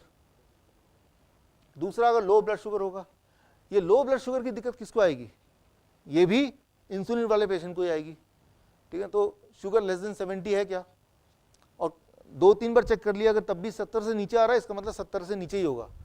अगर वो टायर्ड फील कर रहा है, हार्ट रेट बढ़ा हुआ है, बात नहीं कर पा रहा है, अच्छा ठीक है भाई लो ब्लड शुगर है, तो इसमें क्या करना है, इसमें फ्रूट जूस दे सकते हैं, कोकोनट वाटर दे सकते हैं, फ्रूट्स दे सकते हैं। फ्रूट्स में मैंने आपको बोला था उसमें फ्रक्टोज होता है और थोड़ा मात्रा में ग्लूकोज होता है, तो वो बॉडी को झटका नहीं दिलाती, धीरे धीरे बढ़ता है, राइट। सो बॉडी के लिए सेफ है वो। या फिर जो लोग इंसुलिन डिपेंडेंट पेशेंट हैं उनके, और छोटे बच्चे, अगर आपके आसपास कोई छोटा बच्चा हो इंसुलिन डिपेंडेंट है, तो एक बहुत इंपॉर्टेंट बात है कि उनके पेरेंट्स को ये पता नहीं होता कि कितना इंसुलिन देना चाहिए। क्यों? क्योंकि बच्चे को भूख लगी, वो बोल रहा है मैं 2 रोटी खाऊंगा, तो 2 रोटी के हिसाब से वो इंसुलिन कैलकुलेट करके पुश कर दिया। अब 1 रोटी खाया, बच्चे ने बोला एक और नहीं खाऊंगा, अब क्या होगा, शुगर घटेगा कि बढ़ेगा? क्योंकि इंसुलिन की मात्रा ज़्यादा हो गई है, तो उसके पेरेंट्स का एक ही चाह रहा है कि जबरदस्ती दूसरा रोटी भी ठूसे, क्योंकि वो 2 रोटी के हिसाब से उसने इंसुलिन दिया था। तो ये एक बड़े ही दिक्कत वाली बात है। ऐसे मैंने बहुत सारे पेरेंट्स देखे हैं कि दोनों पेरेंट्स को अपना जॉब छोड़ना पड़ता है just to manage the blood sugar of the child. ऐसे में बहुत नॉर्मल बात है कि महीने में एक बार तो बच्चा इमरजेंसी में चला ही जाता है हॉस्पिटल। उससे बचने के लिए एज ए डायबिटिक एजुकेटर आप बोल सकते हैं उनको इस तरह ग्लूकागोन इंजेक्शन जो है ये घर पे रखना है, राइट। और ये इंजेक्शन ये इंसुलिन का उल्टा है। इंसुलिन क्या करता है, ब्लड शुगर को घटाता है, ये क्या करेगा, इसको बढ़ाएगा। तो ये उन पेरेंट्स के पास होना ही चाहिए। मैं ये प्रमोट नहीं कर रहा कि ग्लूकागोन रखो, इंसुलिन रखो, लेकिन अगर कर ही रहे हैं तो इमरजेंसी में ये कभी आपको ज़रूरत पड़ भी सकती है। अच्छा, इसका डोज कितना लेना है, इसको कैसे पुश करना है, इसके लिए आगे कभी एक प्रैक्टिकल ट्रेनिंग हम रख सकते हैं। जो लोग ज़्यादा इंटरेस्टेड हैं इसको हैंड्स ऑन सीखने के लिए, तब हम इसको कर सकते हैं। अभी तो आगे चलते हैं। एक इंपॉर्टेंट बात हर एक के लिए, धूप, 45 मिनट्स ऑफ सनशाइन, इसका कोई ऑल्टरनेट है नहीं कि आपको हर दिन 45 मिनट्स धूप में बैठना है ऑन एवरेज, चाहे आप कोई भी हो, चाहे आपको बीमारी हो या कोई ना हो। और अगर आपने ऐसा नहीं किया तो आगे जाके कोई ना कोई सीरियस इलनेस होने ही वाली है, और जब होगी तो आपको पता है कि मेडिसिन में तो इलाज वैसे भी नहीं है, यानी कि हम बीमारी में ही रह जाएंगे। तो अच्छा ये है कि रोज़ आपको ऐसा बहाना ढूंढना है कि 45 मिनट्स कैसे हम धूप में रहें। या तो आप ब्रेकफास्ट धूप में कीजिए, या गाड़ी चलाते वक्त कम से कम खिड़की खोली रखिए, AC बंद रखिए। Think about your own creative ideas, but remember one thing, बहुत सारे डायबिटीज पेशेंट मैंने देखे हैं जिनका एक चीज चेंज किया तो उनका सारा कुछ कंट्रोल में आ गया, that is just adding sunshine in the life style, that's all. कई लोग बोलते हैं मैं तो नहीं खाने को चेंज कर सकता, मैं वैसा नहीं कर सकता, तो मैंने कहा चलो भाई आप इतना तो करके देखो, एंड दे सी रिजल्ट। एक दिन में नहीं आएगा, एक महीने में आएगा, आएगा जरूर। नाउ जो डायबिटीज एजुकेटर्स हैं आप में से जो लोग, उनके लिए ज़रूरी है इंसुलिन के कौन कौन से टाइप होते हैं, इससे अपने आप को फेमिलियर करना। इसलिए नहीं कि आप किसी को लगाना चाहते हैं या खुद को लगाना चाहते हैं, इसीलिए जब कोई पेशेंट आएगा वो बताएगा कि मैं ये वाला इंसुलिन ले रहा हूँ और ये वाला ले रहा हूँ, इतना डोज ले रहा हूँ, तो आप कैसे उसकी मेडिसिन को टेपर करेंगे, आप कैसे उसकी इंसुलिन को घटाएंगे, वो सजेशन कैसे देंगे आप, वो तभी देंगे, बता पाएंगे जब आपको पता है कि कौन सी इंसुलिन कितनी देर के लिए काम करता है, कितनी देर के लिए बॉडी के अंदर रहता है, कितनी देर बॉडी के बाद बॉडी से बाहर निकल जाता है, वो कितना शुगर को घटा सकता है या कितना वो स्टेबलाइज कर सकता है। तो वो सारी चीज़ें आपको तभी पता चलेंगी जब ये सारे अलग अलग रैपिड एक्टिंग है, शॉर्ट एक्टिंग है, इंटरमीडिएट एक्टिंग है, लॉन्ग एक्टिंग है, ये सारे अलग अलग तरह के इंसुलिन, उन सब के नाम, उन सब के ब्रांड नेम। कई लोग हैं जो हम लोग ब्रांड नेम से बोलेंगे तब भी आपको पता चलना चाहिए, कई लोग हैं उसका जेनरिक नेम से बोलेंगे तब भी आपको समझ आनी चाहिए, if you really want to cure the patient, right. लेकिन अगर आपको ये समझ नहीं आएगा, क्योर आपको पता है, वो सोचेगा जब ये मेरी दवा को नहीं समझ रही मुझे कैसे ठीक करेगा। तो इसीलिए ये ज़रूरी है। तो ये जो स्लाइड है इंसुलिन टाइप्स की, ये जो डायबिटिक एजुकेटर्स हैं उनके मतलब का, तो मैं आपको मेल कर दूंगा, आपका मेल आईडी तो है ही, तो ये आपको याद रटना है। बेसिकली बचपन में ऐसी चीज़ रटते थे ना जिसका कोई यूज़ नहीं है, वैसे ये इसलिए रटना है बिकॉज ये फेमिलियर होंगे तो पेशेंट आप पे ज़्यादा भरोसा करेगा, राइट। सिमिलरली मेडिसिन भी कई सारे, जेनरिक नाम मेटफॉर्मिन है, लेकिन इसके इंडिया में बात करें तो करीब 140 ब्रांड्स हैं, और कोई भी पेशेंट आएगा तो वो जेनरिक नाम ना लेके ब्रांड का नाम बोलेगा, एंड ही में एक्सपेक्ट कि आपको ब्रांड के नाम से पहचान होनी चाहिए। सारे तो नहीं हो सकते, लेकिन टॉप के 5, 7, 10 तो हो सकते हैं, ठीक है ना। तो मेरे लिए मुश्किल है क्योंकि मैं इतने देशों में जाता हूँ, हर देश का अपने अपने कई सारे ब्रांड्स हैं, 40-40, 100-100, 200-200, तो सारे देश के सारे brands you can not master. लेकिन जो लोग सिर्फ यहीं पे हैं और यहीं के पेशेंट से मतलब है उनके लिए 10-10 नाम याद कर लेंगे तो काफ़ी है।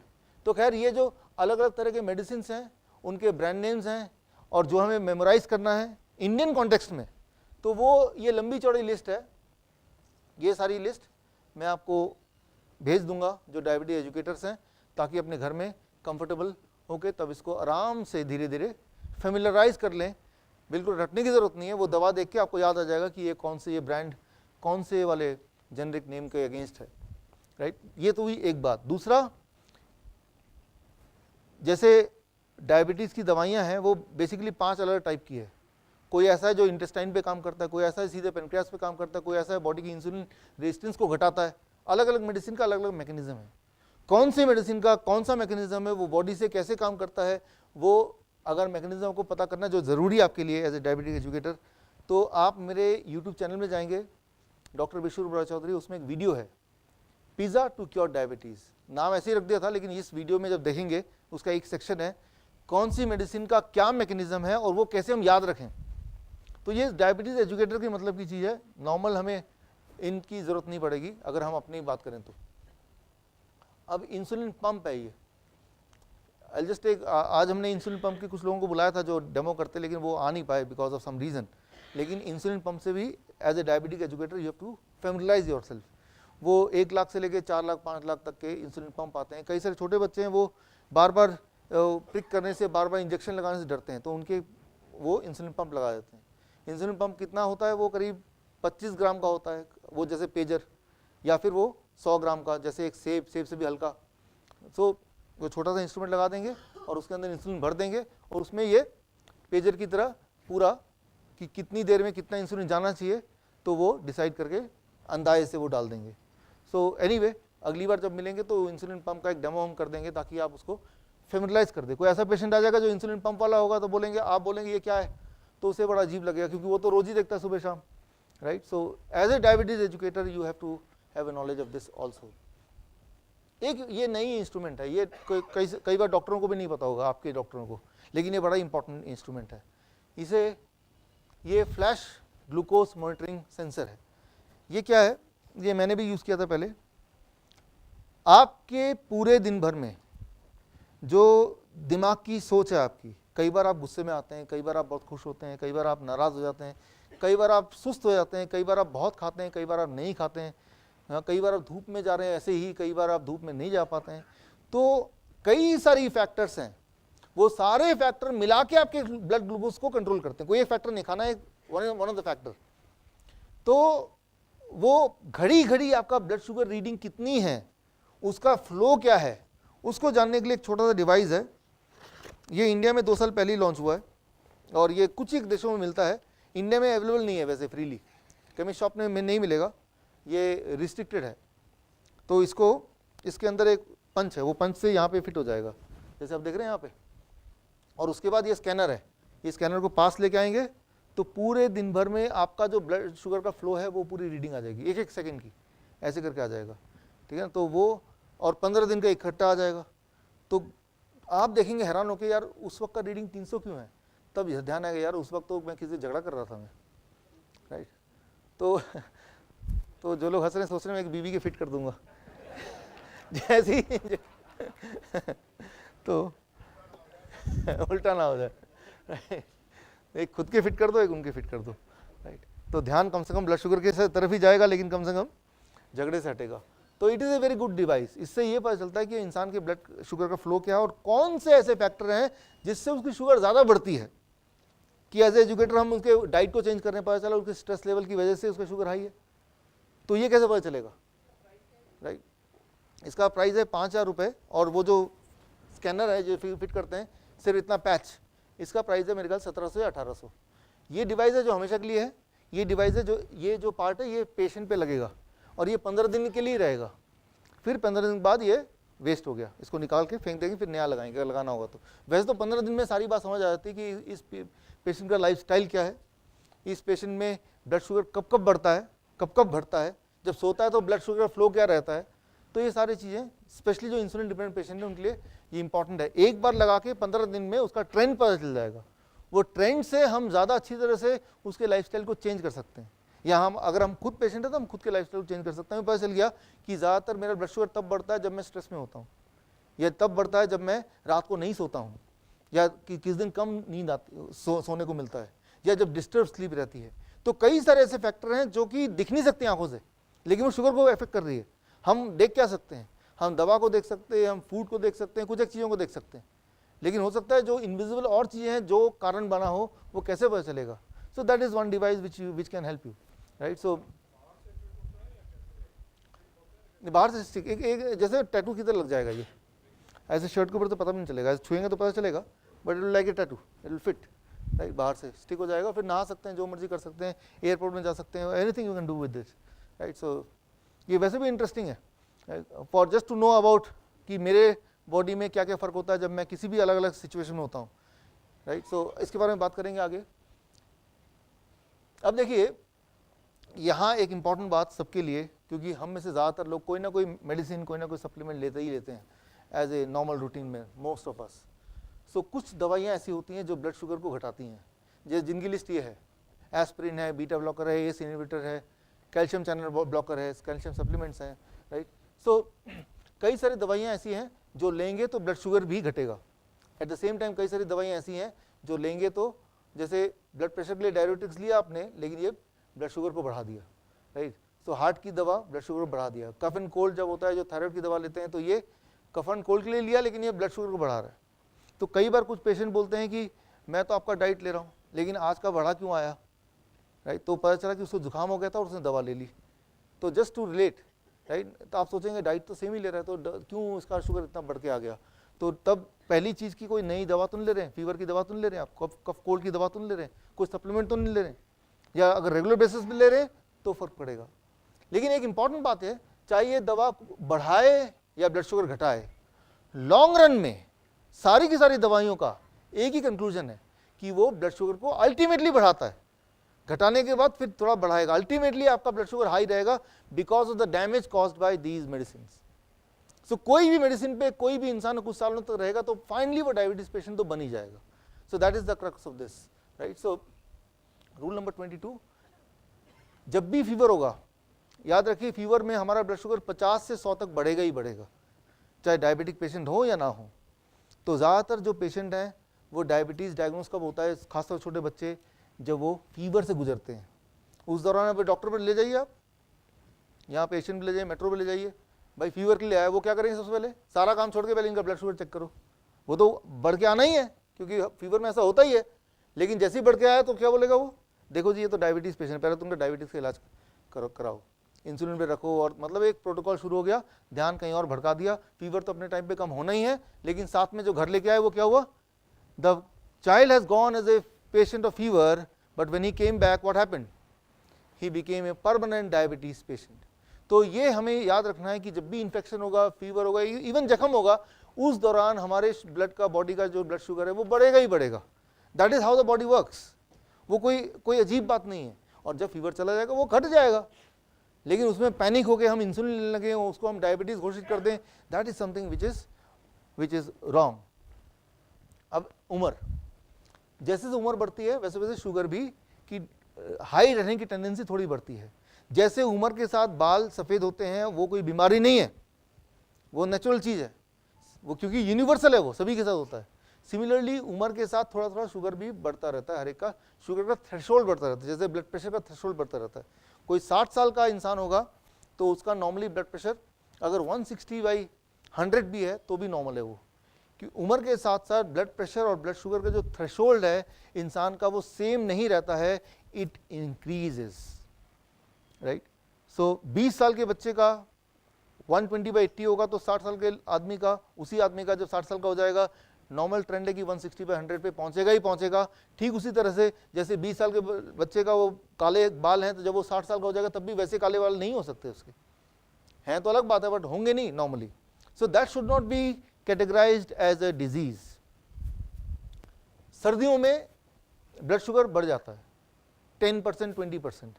इसीलिए ज़्यादातर जो डायग्नोसिस होती है डायबिटीज़ की, 10 में से आप पूछेंगे 7 ऐसे बोलेंगे सर्दियों के दिन में हमें डायबिटीज़ डायग्नोस हुआ, तो उसकी गलती नहीं है, वो सर्दी की गलती है, राइट।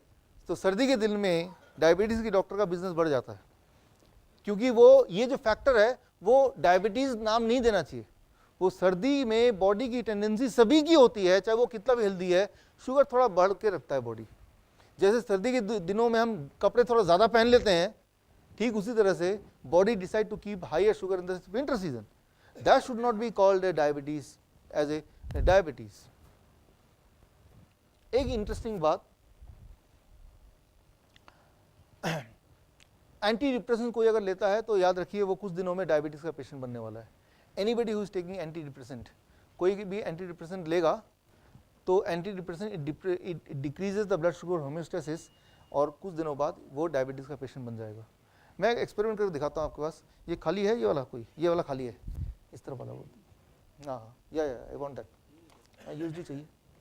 अब मान लीजिए ये है, मैं एक बहुत इंटरेस्टिंग बात, जो लोग मेंटल बीमारी से के जुड़े हुए लोगों से को जानते हैं, बाइपोलर डिसऑर्डर, सिजोफ्रेनिया, डिप्रेशन, इस तरह के जो बीमारियां हैं, उसकी सच्चाई बताने के लिए मैं एक इंटरेस्टिंग बात बताता हूँ यहाँ पे। DSM, diagnostic and statistical manual for mental illness. DSM एक बाइबल की तरह है साइकेट्री और मेंटल हेल्थ के दुनिया के डॉक्टरों के लिए, जो रेफरेंस है उनका बाइबल, उसका नाम क्या है? DSM। वो उस बाइबल को पढ़ते हैं, उसको रेफर करते हैं, उसके हिसाब से आपको दवा देते हैं। मेंटल बीमारी, दो तरह की बीमारी है, एक फिजिकल बीमारी, एक मेंटल बीमारी। मेंटल बीमारी के जो डॉक्टर होते हैं उनकी जो बाइबल है वो है DSM। जो पहली DSM आई थी, diagnostic and statistical manual for mental health, 1952 में आई। फिर अगली देखिए 1968 में आई। फिर अगली देखिए 1974, कितने साल बाद आई? 6 साल। यहाँ कितने साल बाद आई? 74 से लेके 86 ईयर्स। यहाँ कितने साल बाद आई? 14 साल। अब यहाँ कितने साल बाद आई?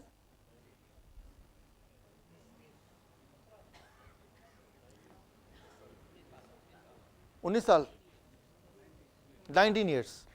सो यहाँ आप देख रहे हैं, कहाँ तो 6 साल बाद आती थी, धीरे धीरे ये टाइम बढ़ता जा रहा है, और अभी 19 साल बाद आई DSM। जो लेटेस्ट अभी जो लोग फॉलो करते हैं मेंटल हेल्थ के जो डॉक्टर हैं, वो DSM 5 को फॉलो करते हैं। वो 2013 में आई थी। 2013 में क्यों आई भाई? वो भी 6 साल बाद क्यों नहीं आ गई? क्योंकि इस दौरान 94 और 2013 के बीच में एक नई चीज़ पता चली। वो ये कि जैसे मान लो ये है, मैं इसको ऐसे कर देता हूँ, अब मैं इसको यहाँ रख देता हूँ। अब क्या हो रहा है इसमें? अब मैं फोटो खींचता हूँ, हर थोड़ी थोड़ी देर बाद क्या होगा? शेप चेंज होगा ना। तो क्या आप बता सकते हैं कि शेप चेंज होकर अगला 1 सेकंड में कौन सा वाला शेप आ जाएगा? ये नहीं बता सकते आप। ओनली यू कैन से कि कोई तो शेप आ जाएगा।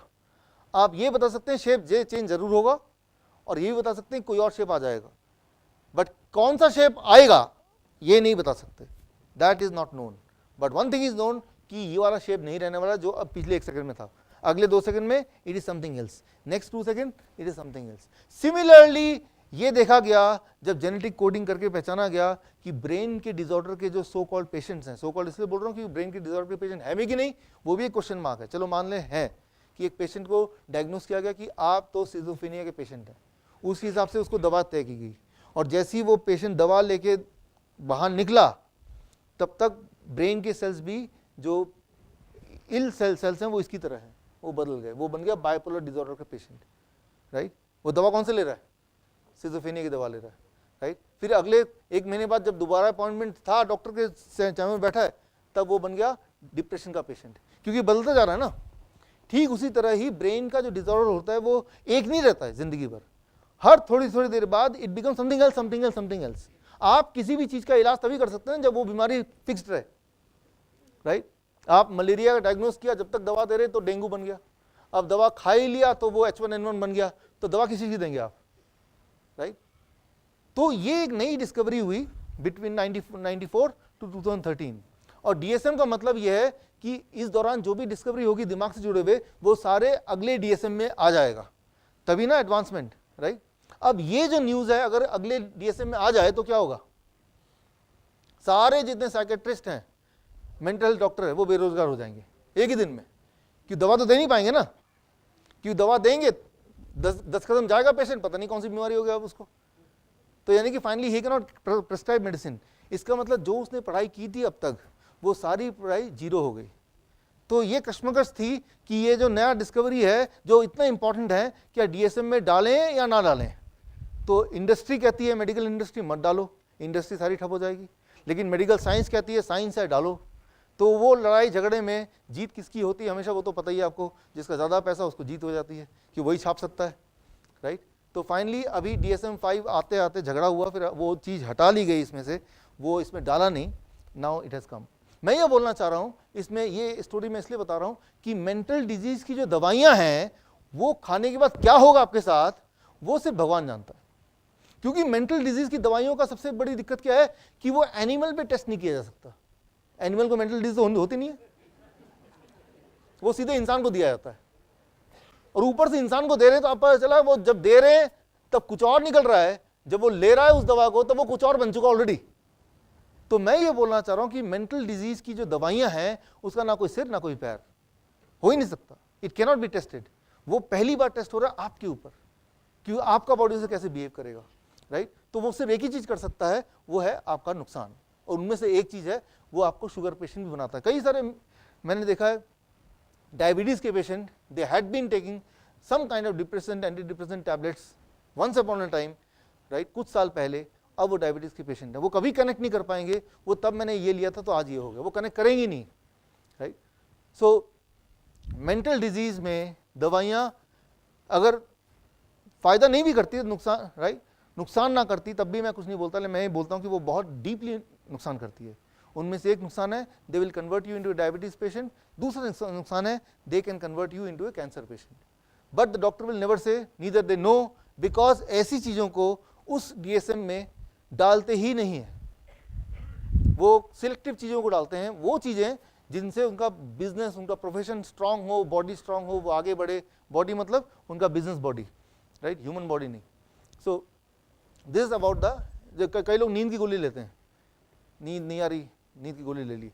सो these all comes in this category only. वो कभी नहीं लेनी चाहिए, कभी भी नहीं लेनी चाहिए। नींद ना आए कोई बात नहीं, क्या हो जाएगा, बिना सोए कोई मर नहीं सकता एक दिन में या 10 दिन में, नींद आएगी ज़रूर, वो इंसान को थोड़ा हमें पेशेंस रखना पड़ेगा, but solution can not be this. हम आते हैं 26वें रूल पे, जो सबसे इंपॉर्टेंट रूल है हमारे डायबिटीज एजुकेटर के लिए। दुनिया में ट्रायल्स होते हैं, कैसे पता चले कौन सी मेडिसिन कैसे काम करती है, उसके लिए ट्रायल्स होते हैं। डायबिटीज़ की दवाई के लिए बहुत सारे ट्रायल्स हुए, उसमें से सबसे इंपॉर्टेंट ट्रायल है, वो 2 इंपॉर्टेंट ट्रायल के नाम मैंने लिखे, adopt trial, accord trial, the biggest ever trial. ये ट्रायल में ये देखा गया कि दवाई से ब्लड शुगर घटती तो है, लेकिन हार्ट डिजीज और डेथ रेट बढ़ जाते हैं। Try to understand. मान लो 2 पेशेंट हैं, दोनों का ब्लड शुगर 300 है, एक डॉक्टर कहने पे दवा ले रहा है, दूसरा दवा नहीं ले पा रहा है, या उसके पास पैसे नहीं, वो नहीं लेना चाह रहा है। तो जिसने दवा लिया उसका 300 का 100 तो आ गया, लेकिन उसका हार्ट फेलियर का रेट बढ़ गया, उसके डेथ के चांसेस बढ़ गए। So try to understand. ये 2008 में क्लियर हुआ कि डायबिटीज़ की दवाइयाँ नंबर को घटा सकती हैं, बट हमारा गोल नंबर घटाना है क्या, हमारा गोल तो हेल्थ को इंप्रूव करना है। अक्सर आपने सुना होगा डॉक्टर नर्स आपस में बात करते हैं, नर्स डॉक्टर बोलती है डॉक्टर साहब वो पेशेंट तो मर गया, लेकिन खुशी की बात है कि ब्लड शुगर अभी भी नॉर्मल है उसका। सो ट्राई टू अंडरस्टैंड कि हमारा गोल क्या है। क्या आपका गोल ब्लड शुगर को किसी बात में नॉर्मल रखना, चाहे उससे इंसान की हालत ही क्यों ना खराब हो जाए? हमारा गोल बिल्कुल भी नहीं है ये। वो डॉक्टर ब्लड शुगर बोल के हमें लगता है कि ब्लड शुगर को नॉर्मल करना, चाहे उसके लिए कुछ भी करना पड़े, but the truth is blood sugar का नॉर्मल होना और आपका हेल्थ का नॉर्मल होना are 2 different things, not the same thing. दोनों एक चीज नहीं है, right. So as a diabetes educator, मेरे पास कोई पेशेंट आता है तो वो मेरी डाइट फॉलो करे या ना करे, एक चीज़ तो मैं बोल ही देता हूँ, ये दवा जो है इसको बंद ही कर दो, कम से कम पैसे तो बचेंगे ना आपके, राइट। दवा बंद करने से क्या होगा, ब्लड शुगर हाई रहेगा, ब्लड शुगर हाई रहेगा, लेकिन chances of heart failure and death वो कम हो जाएगा। याद रखिए डायबिटीज़ कोई बीमारी नहीं है, डायबिटीज़ का मतलब होता है मेडिकल टर्म में हाई ब्लड शुगर। जिनके बॉडी में शुगर हाई रहता है लंबे समय तक, उनका हार्ट फेलियर का चांस ज़्यादा होता है, that is what is diabetes. तो शुगर को नॉर्मल रखें, क्यों? क्योंकि हार्ट फेलियर को कम रखना है। लेकिन ये क्या कर रहा है उल्टा, मेडिसिन क्या कर रहा है, इसका ठीक उल्टा, हार्ट फेलियर को बढ़ा रहा है। So choice between high blood sugar and high medicine, the answer is high blood sugar is bad but high medicine is worse, this is a choice. लेकिन आज की दुनिया में भीड़ जहाँ जाती है हम सोचते हैं वही कर लो, लेकिन अगर हम सिर्फ ये देखें कि एविडेंस क्या कहता है, एविडेंस तो यही कहता है। लेकिन अब सवाल ये आता है कि अगर ये सब चीज़ें हैं कि दवाइयों से कोई फ़ायदा नहीं उल्टा नुकसान है, तो ये मार्केट में दवाई चल क्यों रही है, गवर्नमेंट ने अलाउ क्यों कर रखा है? उसको आंसर करने के लिए स्लाइड नंबर 27 देखिए, बड़ा सिंपल है। हर 10 डायबिटीज पेशेंट में से 3 डायबिटीज पेशेंट इंसुलिन डिपेंडेंट है वर्ल्ड वाइज, हर तीसरा पेशेंट इंसुलिन पे है। पहली बात तो डायबिटीज कितने पेशेंट आपको पता है, उसका 1/3 इंसान इंसुलिन पे है। और इंसुलिन की कितनी कंपनियां दुनिया में आपको आइडिया है? 99% इंसुलिन जो बनाती है, राइट, या 99% इंसुलिन जो भारत में जो चलते हैं, दैट इज, ये तो वर्ल्ड का है और इंडिया का, तो वो ये 3 कंपनी है, सनोफी है, नोवो नोर्डिस्क है और इलाई लिली, इन्हीं के इंसुलिन चलते हैं। ये 3 कंपनियां हैं जो इंसुलिन बनाती है। अच्छा, अगर एक दिन ये तीनों डिसाइड करें आज से हम इंसुलिन नहीं बनाएंगे तो क्या होगा? उन पेशेंट का क्या होगा? What will happen to them? क्या लगता है, वैसे लॉजिकली क्या लगता है, क्या हो सकता है? यस यस यस, देखिए ऐसा है कि पूरे दुनिया में इंसुलिन ना मिलने से करीब 3% लोग की डेथ होती है, डेथ रेट 3%, और इंसुलिन की वजह से जो डेथ रेट होती है वर्ल्ड एवरेज दैट इज 7%। तो कितने का डिफरेंस आया? 4% मोर पीपल अलाइव, राइट। सो तो लेकिन ये लोग आपस में मिले अभी भी हैं, वो कैसे? अगले स्लाइड में देखिए, मैंने अभी दिखाया आपको 2 सबसे बड़ी चलने वाली जो लॉन्ग एक्टिंग इंसुलिन है, लैंटस एंड लेविमीर। आप देखेंगे पिछले कई सालों का ग्राफ अगर देखते हैं कि जब एक का दाम बढ़ता है, Lantus is green and the violet Levemir, तो दूसरे का दाम उसी हैंड टू हैंड बढ़ता है। एक ने थोड़ा दाम बढ़ाया, दूसरे ने थोड़ा बढ़ाया, दूसरे ने बढ़ाया, दूसरे, मतलब भाईचारा के साथ आपस में मिल बांट के आगे बढ़ रहे हैं लोग, राइट। तो ये क्लियर होता है, तो वो आपस में मिले हैं। और दाम तो आप अभी डिस्कस हो रहा था हमारे स्टेंट के बारे में भी, हमारे गुप्ता जी, अरविंद जी, राइट, कि भाई पहले 3 लाख था, वही 30,000 हो गया, अब अभी भी प्रॉफिट है। तो इंसुलिन बनने का जो कॉस्ट है उसका 100 गुना, 200 गुना, 400 गुना, 500 गुना, कितना भी ज़्यादा ले सकते हैं। वो क्यों? क्योंकि मोनोपोली है, वो 2-3 कंपनी है जो पूरे दुनिया में इंसुलिन डिस्ट्रीब्यूट कर रही है। तो वो आपस में मिल बांट के कि अब बढ़ा देते हैं, और वो कुछ एक समय में आप देखिए 1 साल के अंदर ही it has gone many fold, right. So world average जो है वो आपके सामने है। तो it is a part of the conspiracy, the whole thing, it is the business. ये एक इंपॉर्टेंट स्लाइड है। Temporary increase in blood sugar is not a diabetes. किसी का ब्लड शुगर 350 आना एक आध बार के लिए वो डायबिटीज नहीं है। मैं आपको एक उदाहरण देके समझाता हूँ, मैं अपना उदाहरण दे रहा हूँ। यहाँ पे ये जो मैंने आपको बताया ये मैंने खुद पे लगाया, दिस इज द डिवाइस। इसके अंदर वो पैच है, वो यहाँ पे पंच करते हैं तो यहाँ लग जाता है, फिर पूरे दिन की रिकॉर्डिंग आपको स्कैनर से मिल जाएगा।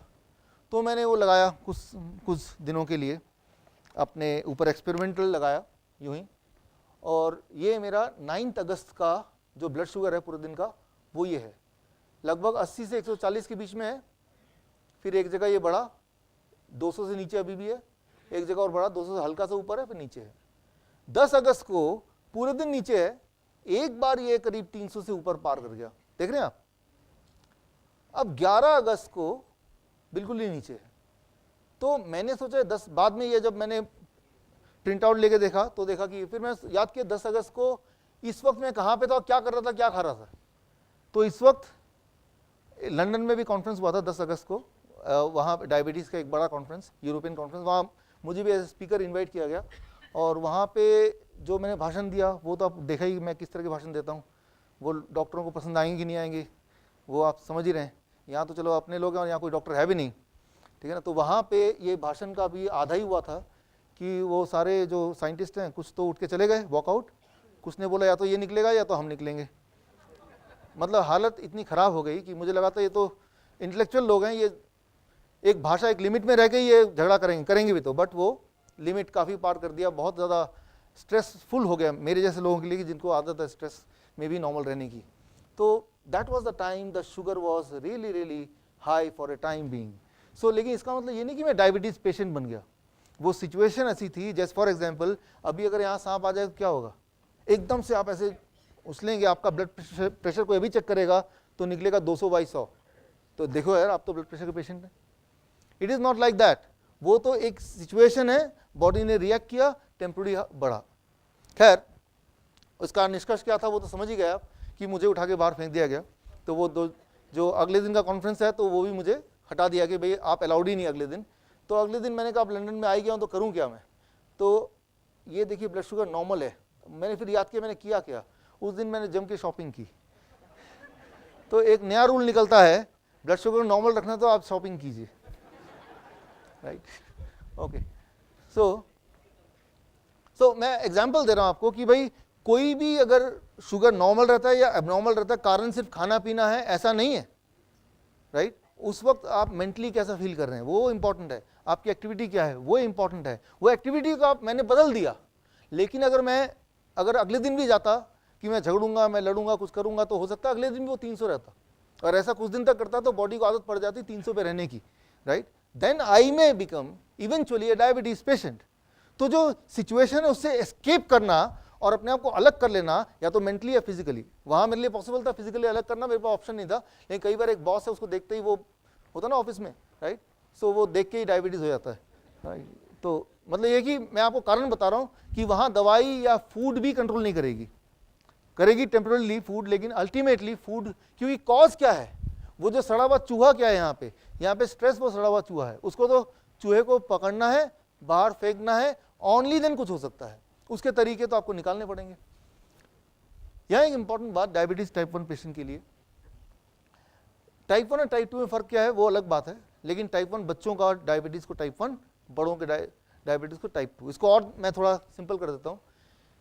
एक एज के बाद हमारी ग्रोथ खत्म हो जाती है और नहीं होती ग्रोथ, मान लो 18 साल 20 साल उसका ग्रोथ नहीं होगी, आप जितने लंबे उतने रहेंगे, राइट। उसके बाद जब डायबिटीज होता है तो वो अलग होता है, और उससे पहले होता है तो अलग होता है। अलग क्या होता है, मान लो कोई 10 साल का बच्चा है, उसको डायबिटीज हो गया, तो उसकी हाइट इतनी है जब डायबिटीज हुआ, राइट, या डायबिटीज ऐसे बता दिया कि आपको डायबिटीज है, इंसुलिन लेने लगा। अब वो जब बच्चा बढ़ रहा है तो इंसुलिन बाहर से ले रहा है, तो उसके बॉडी के सारे ऑर्गन धीरे धीरे बढ़ रहे हैं, हार्ट भी बढ़ रहा है, उसके किडनी भी बढ़ रही है, स्ट्रांग हो रही है, लेकिन एक ऑर्गन जिसका साइज बढ़ना बंद हो जाएगा, which is that organ, pancreas. क्यों? क्योंकि पेनक्रियास को सपोर्ट करने के लिए आपने बाहर से इंसुलिन देना शुरू कर दिया, तो बॉडी को लगा पेनक्रियास की कैपेसिटी बढ़ाने की मुझे आवश्यकता नहीं है, let it be like that only, right. तो ये एक डिफरेंस है कि डायबिटीज टाइप 1 बच्चों में और डायबिटीज टाइप 2 में। टाइप 2 में क्या किया, आपकी बॉडी जितनी बड़ी है उतना ही पेनक्रियास का साइज ऑलरेडी हो चुका है, अब आपको डायबिटीज हुआ तो बॉडी का कोई ऑर्गन बढ़ने नहीं वाला, ना पेनक्रियास बढ़ने वाला, वो ऑलरेडी बढ़ा हुआ है। लेकिन जो छोटे बच्चे हैं उनके पेनक्रियास की साइज छोटी रहेगी, बॉडी बड़ी होगी। अब उनको अगर हील करना, ठीक करना है तो टाइम थोड़ा ज़्यादा लगेगा। क्यों लगेगा टाइम ज़्यादा? क्योंकि पेनक्रियास को भी बॉडी के शेप के बराबर पहुंचना पड़ेगा, उसको भी उतना ग्रो होना पड़ेगा। वो हो जाता है but it takes longer time. So that is the basic difference between the two. As far as curing time in case of type 2 it takes very small time, in case of type 1 it takes a longer time. अब कितना लंबा समय लगेगा वो एक अलग विषय, time होगा तो डिस्कस करेंगे, but let's go to the 30th one. सबसे बड़ा कारण क्या है डायबिटीज का, एक वर्ड में अगर उसको बोला जाए, दैट इज डायोक्सिन। अच्छा, डायोक्सिन क्या है इसको मैं सिंप्लीफाई करता हूं। कोई भी चीज जब हम फैक्ट्री में ले जाते हैं खाने पीने की, जो फैक्ट्री से बाहर आता है, पैकिंग की वजह से फैक्ट्री में ले जाते हैं, प्रोसेसिंग की वजह से ले जाते हैं, या स्टोरेज की वजह से ले जाते हैं, किसी कारण से अगर कोई भी खाना फैक्ट्री में होते हुए फिर आता है तो उस पैकेट के अंदर उस खाने के साथ साथ एक अनवांटेड केमिकल अपने आप बन जाता है, उसको, उस फैमिली को कहते हैं dioxin group, dioxin family, right. So dioxin क्या करता है, जब कोई भी अगर डायोक्सिन बॉडी में जाएगा तो बॉडी की जो सिग्नलिंग सिस्टम है उसको स्विच ऑफ कर देगा। सिग्नलिंग सिस्टम स्विच ऑफ होने से क्या होगा, जब आप खाना खा रहे हैं तो ब्रेन सिग्नल नहीं भेज पा रहा है कि भाई खाना आने वाला है, इंसुलिन तैयार कर लो। जब खाना ट्रेवल कर रहा है तभी ब्रेन सिग्नल नहीं भेज पा रहा है। जब वो फूड, वो ग्लूकोज फाइनली ब्लड में घुल रहा है, that is the time when the body is knowing कि शुगर आ चुका है। अब बॉडी क्या कर रही है, इंसुलिन भेज रही है, राइट। अब आप एग्जाम्पल लीजिए, मान लीजिए आग लग गई है कहीं पे बिल्डिंग में, जितना समय देर से फायर टेंडर पहुंचेगा उतने ज्यादा फायर टेंडर लगेंगे। क्या ये लॉजिक समझ रहे, राइट? जितना देर से फायर टेंडर पहुंचेगा उतने नंबर ऑफ फायर टेंडर ज़्यादा लगेंगे, कम लगेंगे? क्यों? क्योंकि आग उतनी बढ़ती जा रही है, राइट? सिमिलरली जितना देर से इंसुलिन आएगा या इंसुलिन को बॉडी को पता चलेगा कि फूड आने वाला है, उतना अमाउंट ऑफ इंसुलिन ज़्यादा लगेगा। बोलने का मतलब ये कि जो डायबिटीज टाइप 2 पेशेंट है उनका बॉडी कम इंसुलिन नहीं बनाती है, नॉर्मल लोगों से ज़्यादा बनाती है। रीज़न क्या है कि बॉडी को सिग्नल नहीं मिलता है कि खाना आने वाला है या आ चुका है। जब एक्चुअली वो ब्लड में घुल जाता है, that is the first time when the body knows कि भाई sugar is there in the blood, अब इंसुलिन भेजो। तो ज़्यादा भेजेंगे तभी वो न्यूट्रलाइज कर पाएगा।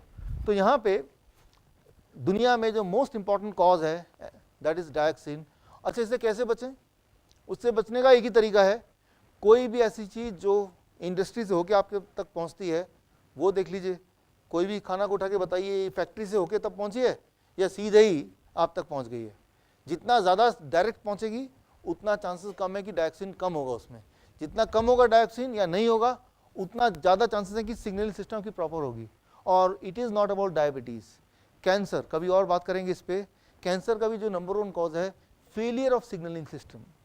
जब सिग्नलिंग सिस्टम फेल होता है तो ट्यूमरस सेल स्प्रेड करने लगते हैं और बॉडी उसको किल करने के लिए कुछ करता नहीं है, बिकॉज बॉडी को पता ही नहीं। जैसे मान लो यहाँ पे कुछ चोर आ जाएं, कुछ गुंडे आ जाएं, लेकिन जो पुलिस थाना है उसका मोबाइल फ़ोन ही बंद हो जाए, सिग्नल ना पहुँचे, तो उसको वहाँ सोचेगा सब कुछ ठीक ही है, राइट? और यहाँ से आप कॉन्टैक्ट करने की कोशिश कर रहे हैं, right? That is called the signalling system.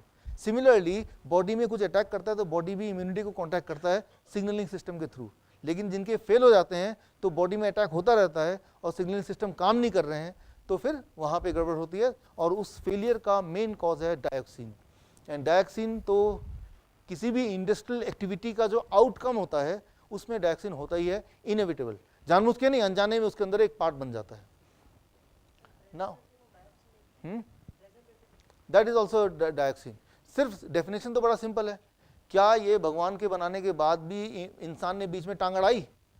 अगर तो टांग अड़ाई तो डायक्सिन आया।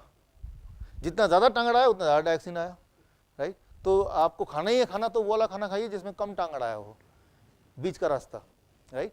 तो ये आपको देखना पड़ेगा, खुद सोचना पड़ेगा इस पर।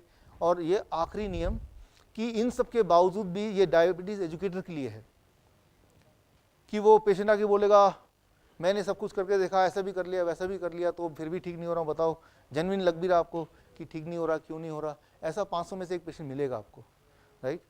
सो मेडिकल भाषा में से कहते हैं इडियोपैथिक कॉज, जब कॉज ना पता हो, ठीक है ना? डॉक्टर पास जाते हैं, डॉक्टर बोलता है, वो पेशेंट का इलाज करते हैं, फिर डायग्नोस करते हैं, डॉक्टर क्या क्या कारण क्या, वो डॉक्टर बोलता है I think it is idiopathic cause. Patient ये समझता है डॉक्टर को पता तो चल गया लेकिन मुझे नहीं पता चला इसका मतलब क्या है। कहता है चलो मैं क्रॉस चेक कर लेता हूँ, एक और हॉस्पिटल जाता है, फिर डायग्नोस करता है, फिर डॉक्टर कुछ पता चला, I think it is idiopathic cause. लगता है ये भी इडियोपैथिक बोल रहा था, ये भी इडियोपैथिक बोल रहा था, यानी कि इनको पता चल गया कि मेरी बीमारी क्या है। एक्चुअली उनको ये पता चला कि कुछ पता नहीं चल रहा, लेकिन उसको एक नाम दे दिया है, राइट?